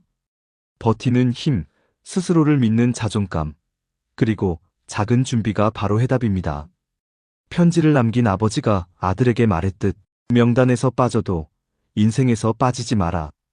그리고 평생 검소함과 원칙을 지켜온 또 다른 남자가 말하듯 돈은 방편이고 내가 목적이다. 이 두 문장은 우리가 지금부터 붙잡아야 할 지혜가 아닐까요? 여러분, 이제 우리의 선택이 중요합니다. 눈앞의 유혹과 불안에 흔들려 후회로 가득한 노후를 맞을 것인지 아니면 지금부터라도 작은 준비를 이어가며 당당하고 따뜻한 노후를 만들어갈 것인지 우리는 여전히 선택할 수 있습니다. 그리고 그 선택은 멀리 있는 것이 아니라 내일 아침을 어떻게 시작할지, 오늘 하루를 어떤 마음으로 마무리할지에 달려 있습니다. 마지막으로 여러분께 이런 말씀을 드리고 싶습니다. 행복한 노후는 어느 날 갑자기 주어지지 않는다. 매일의 습관과 작은 다짐이 모여 마침내 나와 가족을 웃게 만드는 가장 큰 선물이 된다. 오늘 제가 전해드린 두 사람의 이야기가 여러분의 내일을 다시 바라보게 하는 거울이 되었기를 바랍니다. 여러분, 우리의 인생은 아직 끝나지 않았습니다. 그리고 지금 이 순간, 우리의 선택이 사랑하는 가족과 나 자신에게 가장 큰 희망이 될 수 있습니다. 여러분, 이제는 우리의 차례입니다. 오늘 이 영상을 보신 여러분의 작은 실천 하나가 내일의 눈물을 웃음으로 바꿀 수 있습니다. 지금 이 순간, 나 자신을 믿고 준비하고 다시 걸어가 봅시다. 그 길 끝에서 분명 우리는 더 따뜻하고 빛나는 노후를 만날 수 있을 겁니다. 요즘 아침에 일어나도 몸이 더 무겁고 병원비, 공과금 이자까지 한꺼번에 뛰는 느낌 드시나요? 다음 달 카드 결제일 혹시 버틸 수 있을까요? 지난해 채무조정 17만 4천 명, 특히 60대 이상이 80% 늘었습니다. 연체율도 장기 평균을 웃돌고 자영업 대출 잔액은 사상 최대라는 보도까지 나왔죠. 수원 62세 한도경 씨는 매출이 회복되지 않아 노란우산 해지 직전까지 갔습니다. 하지만 신용회복 상담과 퇴직연금 점검으로 숨통을 틔운 분들도 많습니다. 40대, 50대, 60대 여러분, 혹시 이번 달만 넘기자며 약을 줄이거나 적금을 깨고 계신가요? 오늘 영상 끝까지 들으면 이자 낮추는 순서와 해지 전 체크리스트를 챙기실 수 있습니다. 지금 모르면 놓칩니다. 제가 그 억울한 사연을 말씀드릴 테니 제발 끝까지 들어주세요. 정명수, 65, 광주 북구에서 38년을 같은 회사에 다닌 뒤 지난해 봄 정년 퇴직했다. 대기업 전자부품 공장의 물류부 부장이었다. 손에 쥔 퇴직금은 1억 6천만 원. 이제는 숨 좀 고르자. 아내 김영숙의 무릎 수술비와 전세 대출 이자부터 정리하자고 마음먹던 날, 현관 바닥에 툭 떨어진 게 있었다. 하얀 봉투 속 붉은 글씨로 찍힌 카드빚 청구서. 분할로 갚던 병원비와 생활비, 그리고 아들 결혼 준비에 보태준 카드값이 한 장의 종이로 돌아왔다. 그는 청구서를 4번 접어 지갑에 넣었다가 다시 꺼내 부엌 의자에 앉아 펴보았다. 이번 달만 넘기면 괜찮아질 거야. 그렇게 3달이 갔다. 아침 식탁 위에는 늘 같은 것들이 놓인다. 반찬 2가지, 영숙 씨의 물리치료, 예약증, 그리고 날짜가 바뀔 때마다 색이 더 진해지는 청구서. 이자는 소리 없이 올라갔고 전기요금, 고지서의 숫자도 계절과 상관없이 커졌다. 가끔은 TV에서 들려오는 뉴스 앵커의 말이 귀에 박혔다. 올해 들어 채무조정 상담이 급증했습니다. 명수는 리모컨을 눌러 소리를 낮추며 애써 웃었다. 우린 아직 괜찮아. 하지만 웃음 뒤 그는 현관 신발장 위에 카드 청구서들을 날짜별로 세워놓았다. 마치 외출할 때 챙겨야 하는 약처럼. 퇴직 직후 명수는 오래 미뤄둔 치과 치료를 시작했다. 임플란트 2개면 끝날 줄 알았다. 그러나 추가 치료비는 처음 비용의 거의 배가 되었다. 신용카드 할부 버튼을 눌렀을 때 단말기 화면이 잠깐 멈추더니 승인이라는 글자가 떴다. 그날 저녁 딸 미선이 영상통화를 걸었다. 아빠, 아이 학원비가 밀려서 다음 달에 바로 드릴게. 명수는 반사적으로 말했다. 그래, 아빠가 정리해 볼게. 통화를 끊고 나니 손바닥이 젖어 있었다. 퇴직금에서 손대기 싫어 돌려 막던 카드가 3장에서 5장이 되기까지 2계절이면 충분했다. 장마가 시작되던 주말, 거실 창이 뿌옇게 김이 서렸다. 아내는 무릎에 찜질팩을 올리고 앉아 종이봉투를 흔들었다. 당신, 이거 뭐야? 카드 현금 서비스? 잠깐만, 이번 달만? 병원비 들어가고 전세 대출 이자 내면. 말을 채 마치기도 전에 전화 알림이 울렸다. 연체 안내. 그 순간 영숙 씨가 봉투를 뒤집었다. 안쪽에 접혀있던 작은 종이 약정이자율 연 19.9%. 두 사람은 한동안 서로를 보지 못했다. TV 화면 속 유명 가수가 웃고 있었지만 거실 공기는 묵직했다. 해가 쨍한 날이면 명수는 일부러 시장을 돌았다. 소파에 앉아 있으면 지갑 속 종이들이 숨을 막게 했다. 재래시장 한쪽 복권 가게 앞에서 그는 계산기를 두드렸다. 카드를 다 갚으려면 한 달에 얼마를 더 벌어야 하지? 종이에 나타난 숫자는 현실 같지 않았다.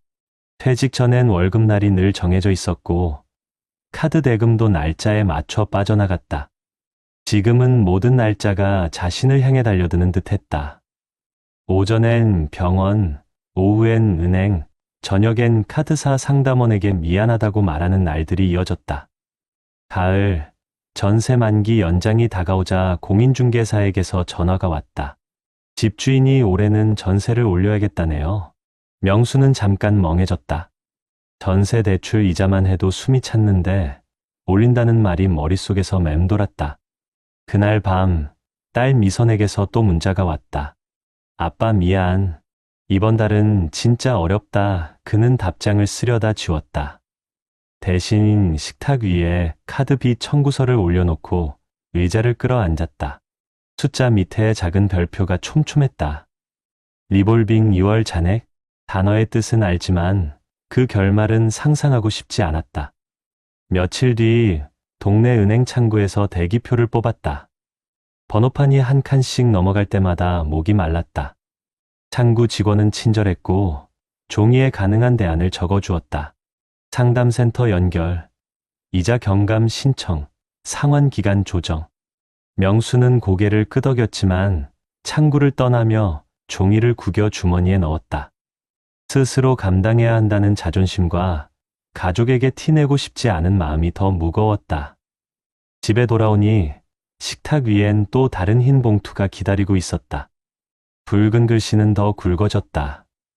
밤이 깊어질수록 소리는 작아지고 이미지가 선명해졌다. 형광등 아래 카드비 청구서가 겹겹이 포개져 작은 탑처럼 서 있었다. 아내는 냉동실에서 남은 미역국을 꺼내 데웠다. 당신 밥부터 먹어. 명수는 수저를 들다 말고 청구서를 다시 세로로 정리했다. 날짜 순으로, 금액 순으로, 그리고 숨길 수 없는 순서로.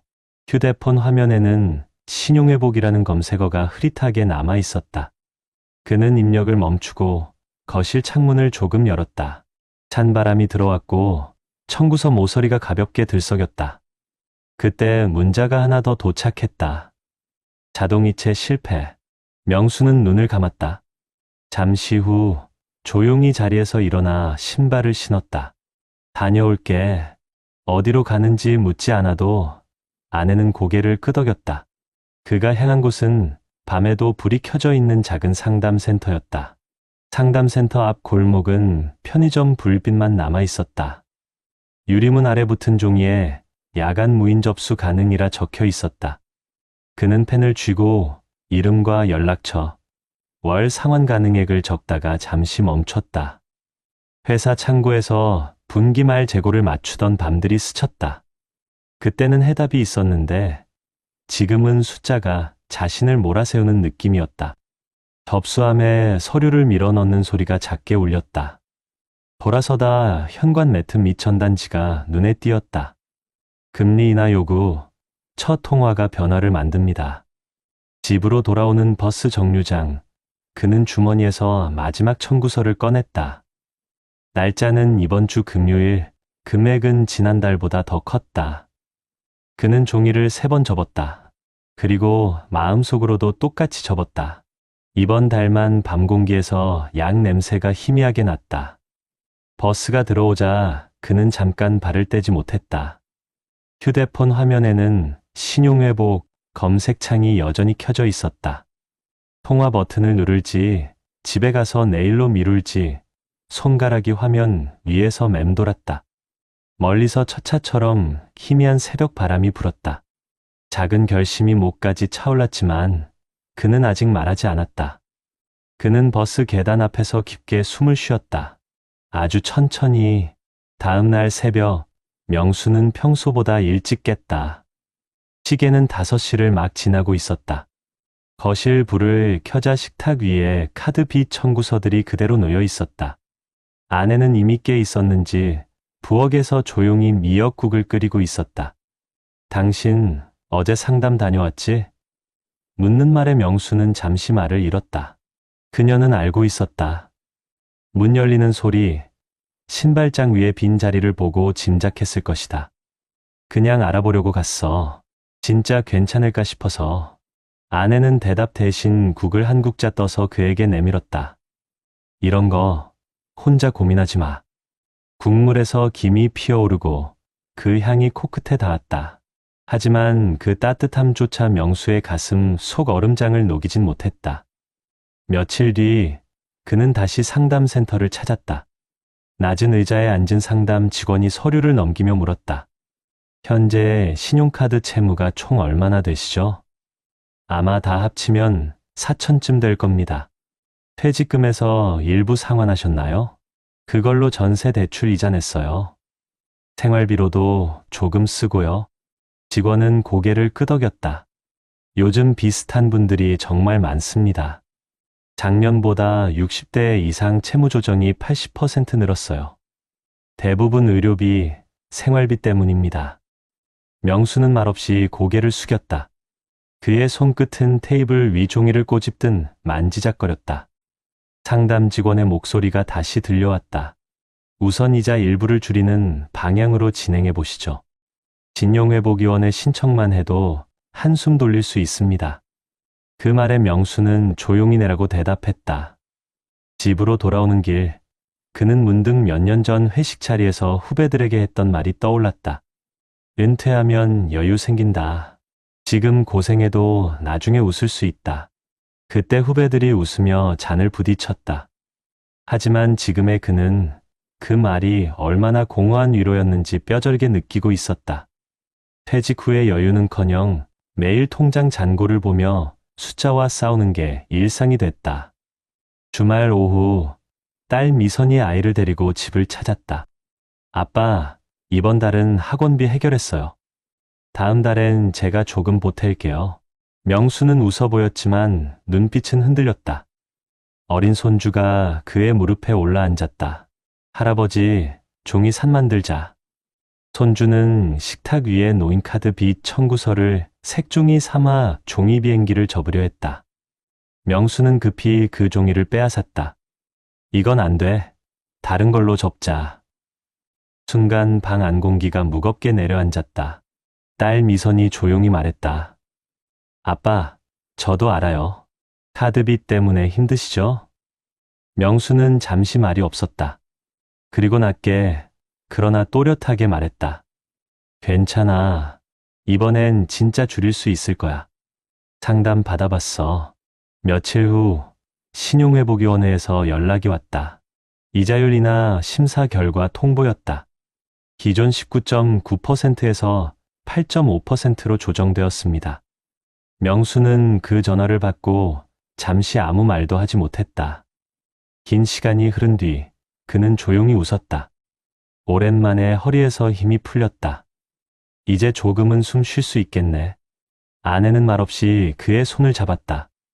손끝에서 오래된 굳은 살이 느껴졌다. 그동안 버텨온 세월의 흔적이었다. 그날 밤 명수는 다시 식탁에 앉아 청구서를 정리했다. 이번엔 금액 옆에 빨간 펜으로 조정 완료라는 글자를 적었다. 한 장, 두 장, 세 장. 종이 위 붉은 글씨가 눈물에 번졌지만 그는 멈추지 않았다. 거실 창문 너머로 겨울비가 부슬부슬 내리고 있었다. 명수는 작은 한숨과 함께 커피 한 모금을 삼켰다. 그는 여전히 빚을 다 갚은 건 아니었다. 하지만 이제는 끝이 아니라 시작처럼 느껴졌다. 며칠 뒤 그는 동네 복지센터에서 열리는 중장년 재취업 교육에 등록했다. 오전에는 엑셀 기초, 오후에는 원예 프로그램. 첫날 교육을 마치고 돌아오는 길, 그는 버스 안에서 창밖을 바라보았다. 퇴직 전엔 하루에 수십 통의 전화를 받던 그가 이제는 한 통의 전화 신용회복 상담이 인생을 바꿨다는 사실이 믿기지 않았다. 밤에 집에 돌아와 명수는 서랍 안에 있던 카드 빚 청구서를 모두 꺼냈다. 맨 위 한 장을 남기고 나머지는 가위로 잘랐다. 그 한 장은 접어서 액자에 넣었다. 액자에는 손으로 쓴 글귀가 있었다. 두려워도 다시 시작할 수 있다. 그 문장을 바라보며 그는 천천히 미소를 지었다. 다음 날 아침 아내가 물었다. 오늘은 어디가? 상담센터에 다녀올 거야. 이번엔 나보다 더 힘든 사람 도와주려고. 그의 목소리는 여전히 낮았지만 단단했다. 거실 창문으로 햇살이 들어왔다. 그 빛이 식탁 위에 커피잔을 비추며 카드비 청구서의 그림자를 지웠다. 퇴직 후의 삶이란 돈보다 더 큰 문제와 마주하는 시간이기도 하다. 가족에게 미안해서 자존심이 상해서 도와달라는 말을 삼키는 그 시간들. 하지만 명수의 이야기는 말한다. 작은 용기 하나가 파산의 길목에서 인생을 되돌릴 수도 있다. 여러분, 혹시 식탁 위에 카드 청구서가 쌓여 있진 않으신가요? 혹시 이번 달만 넘기자는 말을 반복하고 있진 않으신가요? 그렇다면 지금이 바로 시작할 때입니다. 오늘 한 통의 전화가 내일의 당신을 바꿀 수 있습니다. 그리고 명수처럼 말해보세요. 두려워도 다시 시작할 수 있다. 여러분 어떠시나요? 위의 사례는 정말 비참하고 서글픈 인생 아닌가요? 하지만 지금부터 소개해드리는 이야기는 정반대의 선택으로 행복한 노후를 보내고 있는 한 사람의 삶을 보여드리겠습니다. 부산 기장에 사는 68세 이정우 씨. 그는 대기업 전자회사에서 35년간 근무하다 63세에 퇴직했다. 퇴직금은 1억 4천만 원, 누구나 그렇듯 처음엔 막막했다고 한다. 퇴직금이 통장에 들어왔을 때 기분이 좋으면서도 두려웠어요. 한 번 잘못 굴리면 평생의 수고가 물거품이 될 수도 있잖아요. 그는 퇴직 전부터 이미 퇴직 이후의 10년을 설계해두고 있었다. 회사에서 임원들이 창업 실패로 몰락하는 걸 수도 없이 봐왔기에 그는 돈은 버는 것보다 지키는 게 어렵다는 걸 뼈저리게 느꼈다. 그래서 무리한 투자 대신 금융 상담을 받고 작은 연금 구조를 만들었다. 퇴직금 중 절반은 퇴직연금 IRP로 옮겼고 나머지 절반은 국민연금 개인연금과 함께 합산해 매달 일정 금액이 꾸준히 들어오도록 설계했다. 남들은 주식, 부동산, 카페 창업 얘기했죠. 근데 저는 돈보다 마음이 더 무서웠어요. 욕심이 생기면 인생이 흔들리거든요. 그는 주변의 조언에도 흔들리지 않았다. 특히 2023년 이후 금리 급등과 경기 침체, 부동산 거래, 급감 속에서도 그는 자신의 원칙을 지켰다. 내가 이해하지 못하는 곳엔 절대 돈을 넣지 않는다. 퇴직 직후 그는 아내 김정희 씨와 함께 작은 아파트로 이사했다. 아이 둘은 이미 출가했고 부부만의 생활이 시작됐다. 매달 들어오는 국민연금 98만 원, 퇴직연금 월 65만 원, 그리고 IRP에서 받는 이자 수익 월 30만 원. 생활비는 두 사람 합쳐 약 180만 원이면 충분했다. 이 씨는 여기에 더해 지자체 중장년 근로 지원 프로그램을 활용했다. 주 3일 오전 시간만 근무하는 시니어 도서관 관리직이었다. 책 정리하고 아이들 떠드는 소리 듣는 게 좋아요. 돈도 벌고 마음도 젊어지니까요. 그러나 그에게도 위기는 있었다. 2024년 여름 아내 김정희 씨가 허리 디스크로 입원하게 된 것이다. 처음엔 단순 통증인 줄 알았지만 수술비와 입원비가 생각보다 컸다. 퇴직금 일부를 예비비로 따로 모아뒀는데 그게 정말 큰 도움이 됐죠. 적금처럼 쪼개둔 의료비 전용 통장을 쓰게 될 줄은 몰랐어요. 입원 기간은 3달, 병원비는 약 700만 원. 하지만 그 돈을 마련하느라 빚을 내지는 않았다. 그는 매달 받던 연금과 일부 예비비를 계획적으로 사용했다. 그의 지출 노트엔 이렇게 적혀 있었다. 이번 달 병원비로 220만 원 지출, 다음 달 연금으로 충당, 절대 카드 사용 금지. 그는 수십 년 전 회사 격리 업무에서 익힌 습관대로 지출 내역을 손으로 기록했다. 그 습관이 그의 인생을 지켰다. 그런데 주변 사람들은 이해하지 못했다. 야, 이정호, 지금은 금 투자해야지. 퇴직금 가지고 뭐라도 해야지. 그냥 묵혀두면 손해야. 친구들은 늘 조바심을 냈다. 하지만 그는 대답 대신 웃었다. 손해를 보더라도 마음 편한 게 남는 장사야. 그의 신중함은 시간이 지나며 빛을 발했다.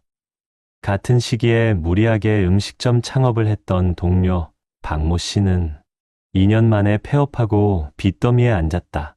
부동산 경매에 휘말리고 연체 문자가 쏟아졌다는 소식도 들려왔다. 이정호 씨는 그 소식을 들으며 내가 저 자리에 있을 수도 있었겠구나 하고 생각했다. 그는 매일 아침 신문 대신 금융 공시를 확인하며 내가 가진 게 지금 어떤 상태인지를 꾸준히 점검했다. 그의 집은 크지 않다. 하지만 거실에는 늘 햇빛이 잘 들어왔다. 벽에는 가족 사진 대신 내일을 위해 오늘 쓴다라는 문장이 적힌 액자가 걸려 있었다. 그는 아내와 함께 매달 가게 점검의 날을 만들었다. 매달 마지막 주 일요일 식탁 위에 통장과 영수증을 펼쳐놓고 두 사람이 함께 확인하는 시간이었다. 우린 지금 빚이 없다는 것만으로 감사해야 해. 그 말에 아내는 미소 지었다. 서로에게 미안할 일도 숨길 일도 없는 투명한 삶. 그게 그들의 평화였다. 하지만 퇴직 후 2년이 지나며 또 하나의 변수가 생겼다. 2025년 정부의 복지 개편으로 일부 연금 공제율이 높아지면서 수령액이 약간 줄어든 것이다. 한 달에 10만 원이 줄었어요. 크게 보면 작은 돈 같지만 우리 같은 사람한텐 커요. 그는 잠시 고민했다. 하지만 곧 지자체 일자리 시간만 늘리면 된다는 결론을 냈다. 그는 3일 근무를 4일로 늘렸다. 몸이 좀 피곤해도 마음은 편해요. 다른 사람 도움 안 받는 게 제일 좋죠. 그의 손에는 늘 노트가 들려 있었다. 거기엔 다음 달 고정비, 예비비, 비상금이 적혀 있었다. 그리고 맨 아래엔 붉은 글씨로 이렇게 써 있었다. 욕심을 버리면 노후는 평온하다. 그가 동네 공원 벤치에 앉아 손주와 놀고 있을 때 멀리서 휴대폰이 진동했다. 퇴직연금 이자 입금 알림 6만 4천 원. 그는 화면을 보며 가만히 웃었다. 이제는 빚이 아닌 이자가 들어오는 인생이네. 그의 미소에는 여유가 있었다. 한때는 막막함으로 시작된 퇴직의 끝이 지금은 평온한 하루의 일부가 되어 있었다. 그의 하루는 단순했다. 아침엔 도서관 근무, 점심엔 집 근처 공원 산책, 오후엔 자녀들과 영상통화, 저녁엔 아내와 차 한잔. 그는 더 이상 청구서를 모아두지 않았다. 대신 매달 들어오는 이자 알림을 손주에게 자랑처럼 보여줬다. 할아버지는 돈이 아니라 시간을 잘 모았단다. 그의 삶은 평범했지만 결코 작지 않았다. 그가 만든 금융 습관과 절제된 태도는 그 자신뿐 아니라 가족 모두를 안전하게 지키고 있었다. 퇴직금 1억 4천만 원으로 시작된 그의 노후는 단 한 번의 빚의 늪에도 빠지지 않았다. 그는 비 대신 신뢰를 남겼고 두려움 대신 평화를 얻었다. 그는 가끔 상담센터를 지나는 길에 문득 그곳 유리문에 붙은 문구를 떠올렸다. 금리 인하 요구, 첫 통화가 변화를 만듭니다. 그는 중얼거렸다. 나에게는 전화 한 통 대신 습관 하나가 변화를 만들었지. 2025년 봄, 부산 기장의 바닷바람이 아직은 차가웠다. 이정우 씨는 늘 그렇듯 아침 7시에 도서관 출근을 준비했다. 커피포트를 올려두고 창문을 열자 바람이 커튼을 밀어 올렸다.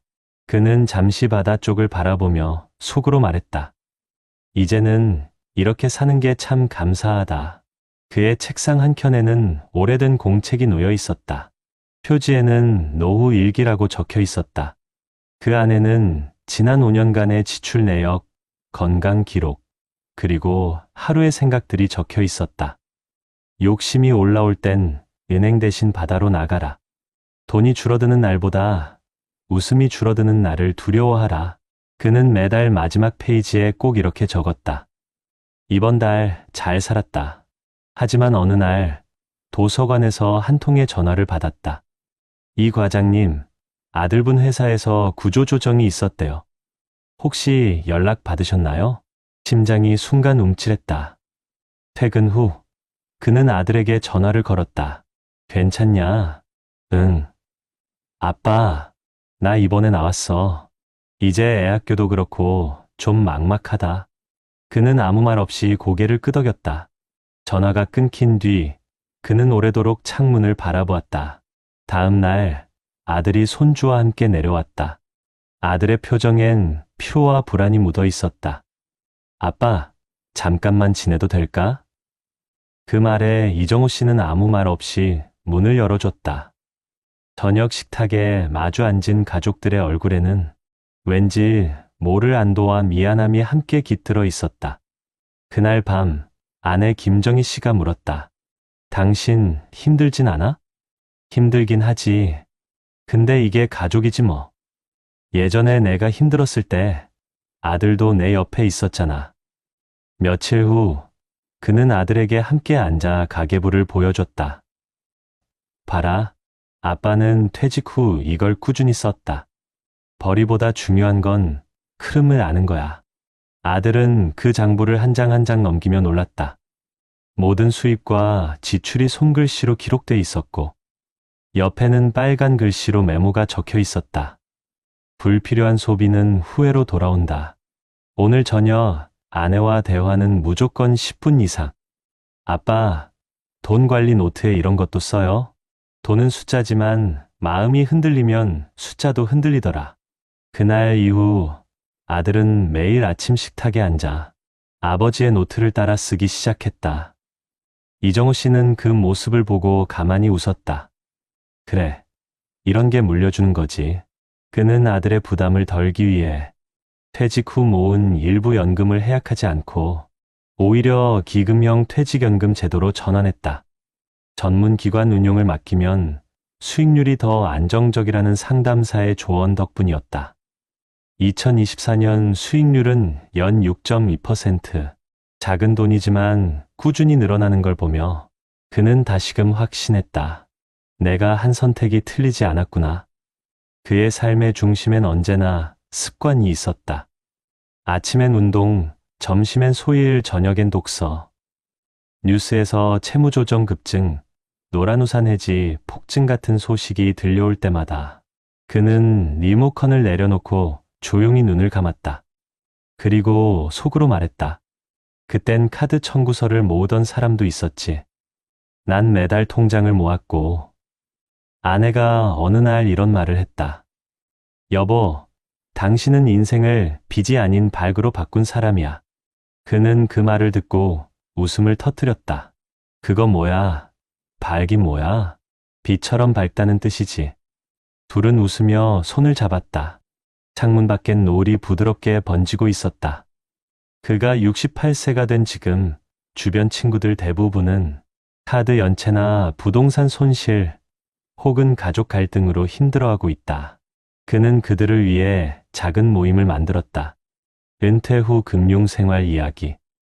매달 한 번 근처 복지센터에서 열리는 무료 강좌였다. 그는 자신의 노트를 들고 나와 말했다. 여러분, 퇴직금 1억 4천만 원으로 인생을 바꾼 게 아닙니다. 욕심을 버리고 계획을 지킨 습관이 제 인생을 바꿨습니다. 청중 중 한 어르신이 물었다. 그래도 그때 주식했으면 더 벌었을 텐데 아깝지 않아요? 그는 미소 지으며 대답했다. 그럴 수도 있죠. 하지만 저는 마음에 빚이 없어요. 이 세상에 빚보다 무거운 건 없거든요. 강의가 끝나고 돌아오는 길. 그는 손주와 함께 손을 잡고 걸었다. 손주는 물었다. 할아버지, 돈이 많으면 행복해요? 그는 대답했다. 아니, 돈이 적어도 마음이 편하면 그게 행복이야. 손주는 고개를 끄덕였다. 그 순간 이정우 씨는 자신이 정말 잘 살아왔다는 확신이 들었다. 집에 돌아와 식탁에 앉은 그는 노트를 펼쳤다. 오늘 날짜 아래 이렇게 적었다. 오늘 나는 아들에게 희망을 물려줬다. 그리고 그 옆에 작게 메모를 남겼다. 노후의 진짜 안전망은 돈이 아니라 습관과 마음이다. 그의 눈앞에는 푸른 바다가 펼쳐져 있었다. 햇살이 잔잔하게 부서지는 그 빛 속에서 그는 한참 동안 창밖을 바라보았다. 퇴직금으로 시작된 불안이 이제는 평온한 일상의 배경이 되었다. 저녁 무렵 라디오에서 익숙한 멜로디가 흘러나왔다. 오늘도 무사히 하루를 잘 살았습니다. 그는 아내의 손을 잡고 조용히 미소 지었다. 이 순간 그는 알았다. 행복한 노후란 돈으로 사는 것이 아니라 불안하지 않은 마음을 만드는 것임을. 그리고 그렇게 말없이 일기를 덮으며 그는 속삭였다. 오늘도 잘 살았다. 최근 신용회복위원회와 국회 제출 자료에 따르면 2020년부터 2024년 사이에 60대 이상 채무조정 확정자 수가 약 14,210명에서 25,949명으로 증가하였으며 증가폭이 약 82.6%에 달했다. 이와 함께 같은 기간 원금 감면 규모도 거의 2배 수준으로 확대되었다. 또한 우리나라의 60대 이상 고령층이 보유한 대출 잔액이 2023년 기준으로 약 370조 9천억 원, 전체 연령대 중 약 33%를 차지한다는 보도도 있었다. 특히 이 연령층의 대출 증가율이 전 연령대 평균 약 0.2%에 비해 매우 높은 약 6.6%라는 점이 지적되고 있다. 이러한 국내 통계는 고령층이 은퇴 이후에도 지속적으로 대출에 의존하고 있으며 소득이 줄어든 상태에서 상환 부담이 커지고 있음을 보여준다. 실제로 2015년 한국개발연구원 보고서에서는 60세 이상 가구 주의 부채 소득 비율이 약 161%에 이르러 주요 16개국 중 최고 수준이라는 지적이 있었다. 이런 수치는 단순히 대출 규모가 많다는 의미를 넘어 은퇴 이후의 상환 여력이 매우 취약하다는 경고를 해석할 수 있다.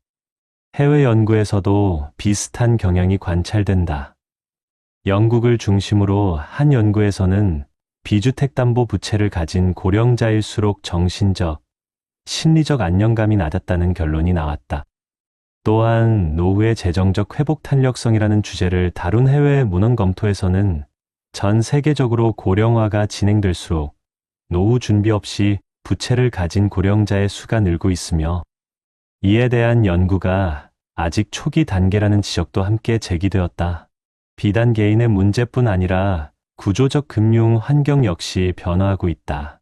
경제협력개발기구의 노후 금융계획과 금융교육 보고서는 코로나19 팬데믹 이후 금융환경이 급변했으며 고령층이 디지털 금융과 복잡한 연금제도, 저금리 환경 속에서 더 커진 책임을 부담하게 되었다고 분석한다. 이 보고서에 따르면 고령층은 디지털 금융상품에 대한 접근성이 낮거나 금융 지식이 제한적일 수 있어 금융 위험에 더 취약하다고 평가된다. 이런 통계와 흐름이 맞물려 우리 사회에선 은퇴 이후 채무 리스크가 노후 빈곤으로 직결될 수 있다는 경고음이 커지고 있다. 한 보도에서는 60대 이상 자영업자 채무 불이행 건수가 1년 사이에 약 2795건에서 31,689건으로 약 52.4% 증가했다고 지적하고 있다. 이는 단순히 대출이 많아졌다는 것을 넘어 상환 실패 가능성이 실제로 증가하고 있다는 의미다. 정리하자면 이처럼 국내와 해외에서 제시된 통계와 연구 결과들은 다음과 같은 사실들을 시사한다. 첫째, 은퇴 후 고령층이 여전히 높은 대출을 지니고 있으며 증가 추세에 있다. 둘째, 대출 규모 대비 소득 또는 자산 대비 상환 여력이 낮아 위험 수준이 높다. 셋째, 부채는 심리적, 정신적 부담으로도 연결되며 단지 숫자의 문제가 아니다. 넷째, 금융환경 변화와 연금제도 개편 속에서 고령층의 금융 준비가 상대적으로 열악할 수 있다는 구조적 문제가 존재한다.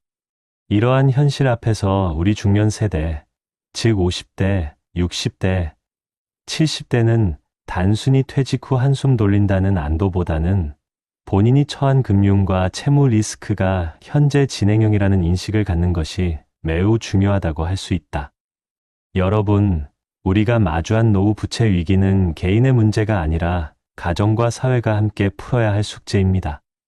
먼저 국내에서는 이미 정부와 지자체 차원에서 여러 지원 정책이 시행되고 있습니다. 예컨대 우리나라의 기초연금 및 노인 단독 가구 생계 지원 사업은 2022년 기준 연간 20조 원 규모로 시행되어 노인 빈곤율을 2014년 44.5%에서 2020년 38.9%로 낮추는 데 기여했다고 보고되었습니다. 이는 노후 소득 안전망이 단지 연금만이 아니라 복합적 지원 구조라는 사실을 보여줍니다. 또한 2025년 3월부터는 주택금융공사 홈펜션 영목이지 프로그램이 확대되어 고령자가 보유 주택을 담보로 금융기관 대출을 상환하거나 생활비 및 주택유지비로 전환할 수 있게 되었습니다. 이 제도를 통해 소상공인이나 자영업 고령자들도 대출 부담을 낮출 수 있게 되었다는 보도가 나왔습니다. 국가 차원의 가계부채 관리 정책도 강화되어 가계부채 종합대책 밑에서 고금리 소비성 대출을 구조적으로 억제하고 있습니다. 그리고 지자체에서는 고령층 일자리 지원을 강화해 근로여력이 있는 60세 이상 중장년이 시간제 일자리나 지역형 일자리 프로그램에 참여하도록 연계하고 있습니다. 해외에서도 우리와 유사한 고령화고 부채 위기에 대응하는 제도가 존재합니다.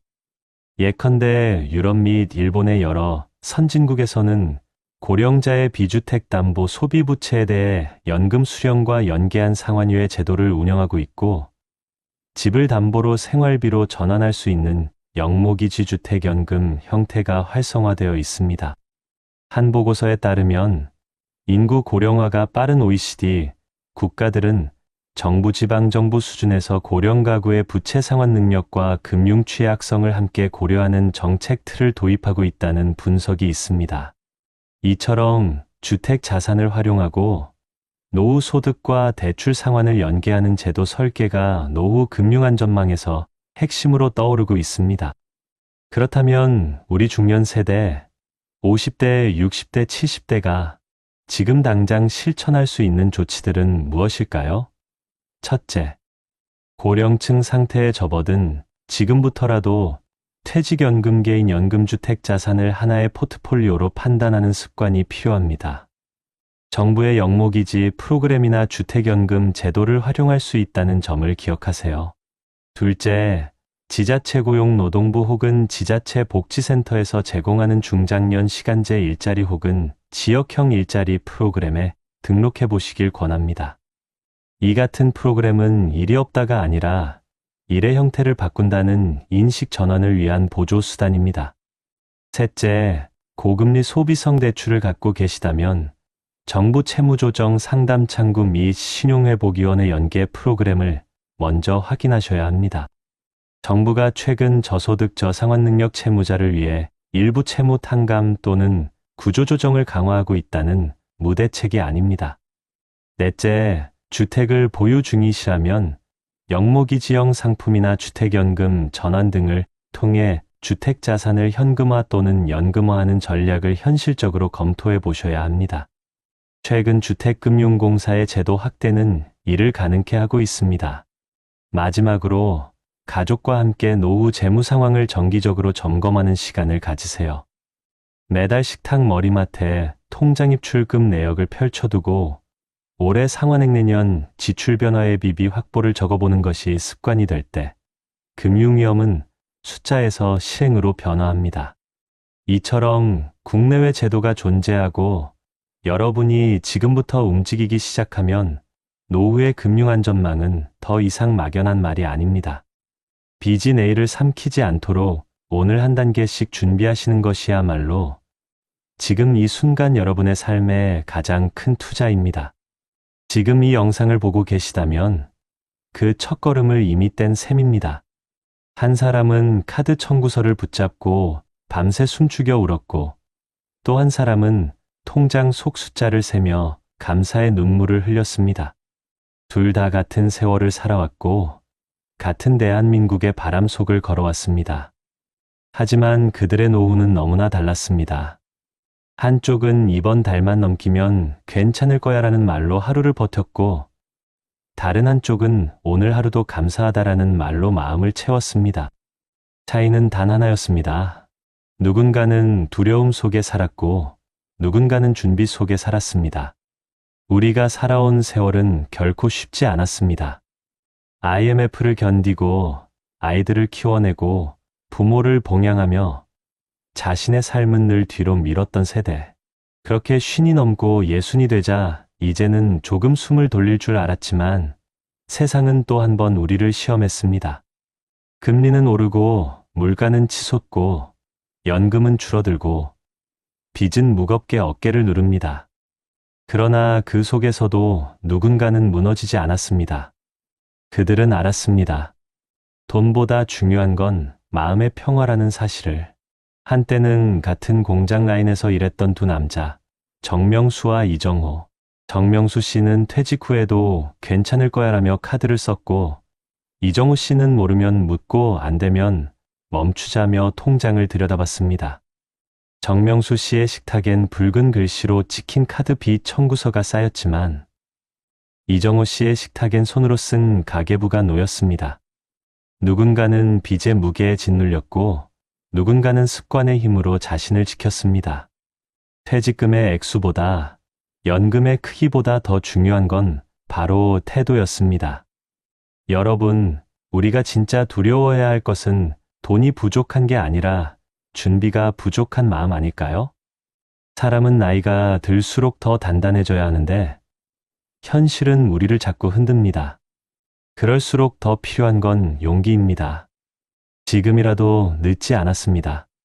오늘 하루만이라도 내 삶의 숫자를 마주해 보세요. 지출을 적고 내가 가진 것들을 세어보는 그 단순한 행동이 앞으로의 10년을 바꿀 수 있습니다. 이정호 씨는 말했습니다. 욕심을 버리면 노후는 평온해진다. 그 말은 결코 교훈적인 문장이 아니라 살아낸 사람의 고백이었습니다. 그의 삶은 화려하지 않았지만 흔들리지 않았습니다. 그는 자신이 가진 만큼만 쓰고 매달 가계부를 정리하며 아내와 손을 잡고 오늘도 괜찮다고 웃었습니다. 그 미소에는 자존심이 아닌 평안이 깃들어 있었습니다. 반면 정명수 씨의 삶은 우리에게 아픈 경고를 남겼습니다. 모르니까 괜찮을 거야 라는 착각이 결국 노후를 무너뜨렸습니다. 그는 빚이 아니라 두려움에 잡혀 살았고 결국 그 두려움이 삶의 문을 닫았습니다. 그러나 우리 모두가 그의 이야기를 통해 배울 수 있습니다. 다시 시작할 수 있다는 것. 작은 선택 하나가 인생의 방향을 바꾼다는 것. 여러분, 혹시 지금 식탁 위에 카드 청구서가 쌓여 있나요?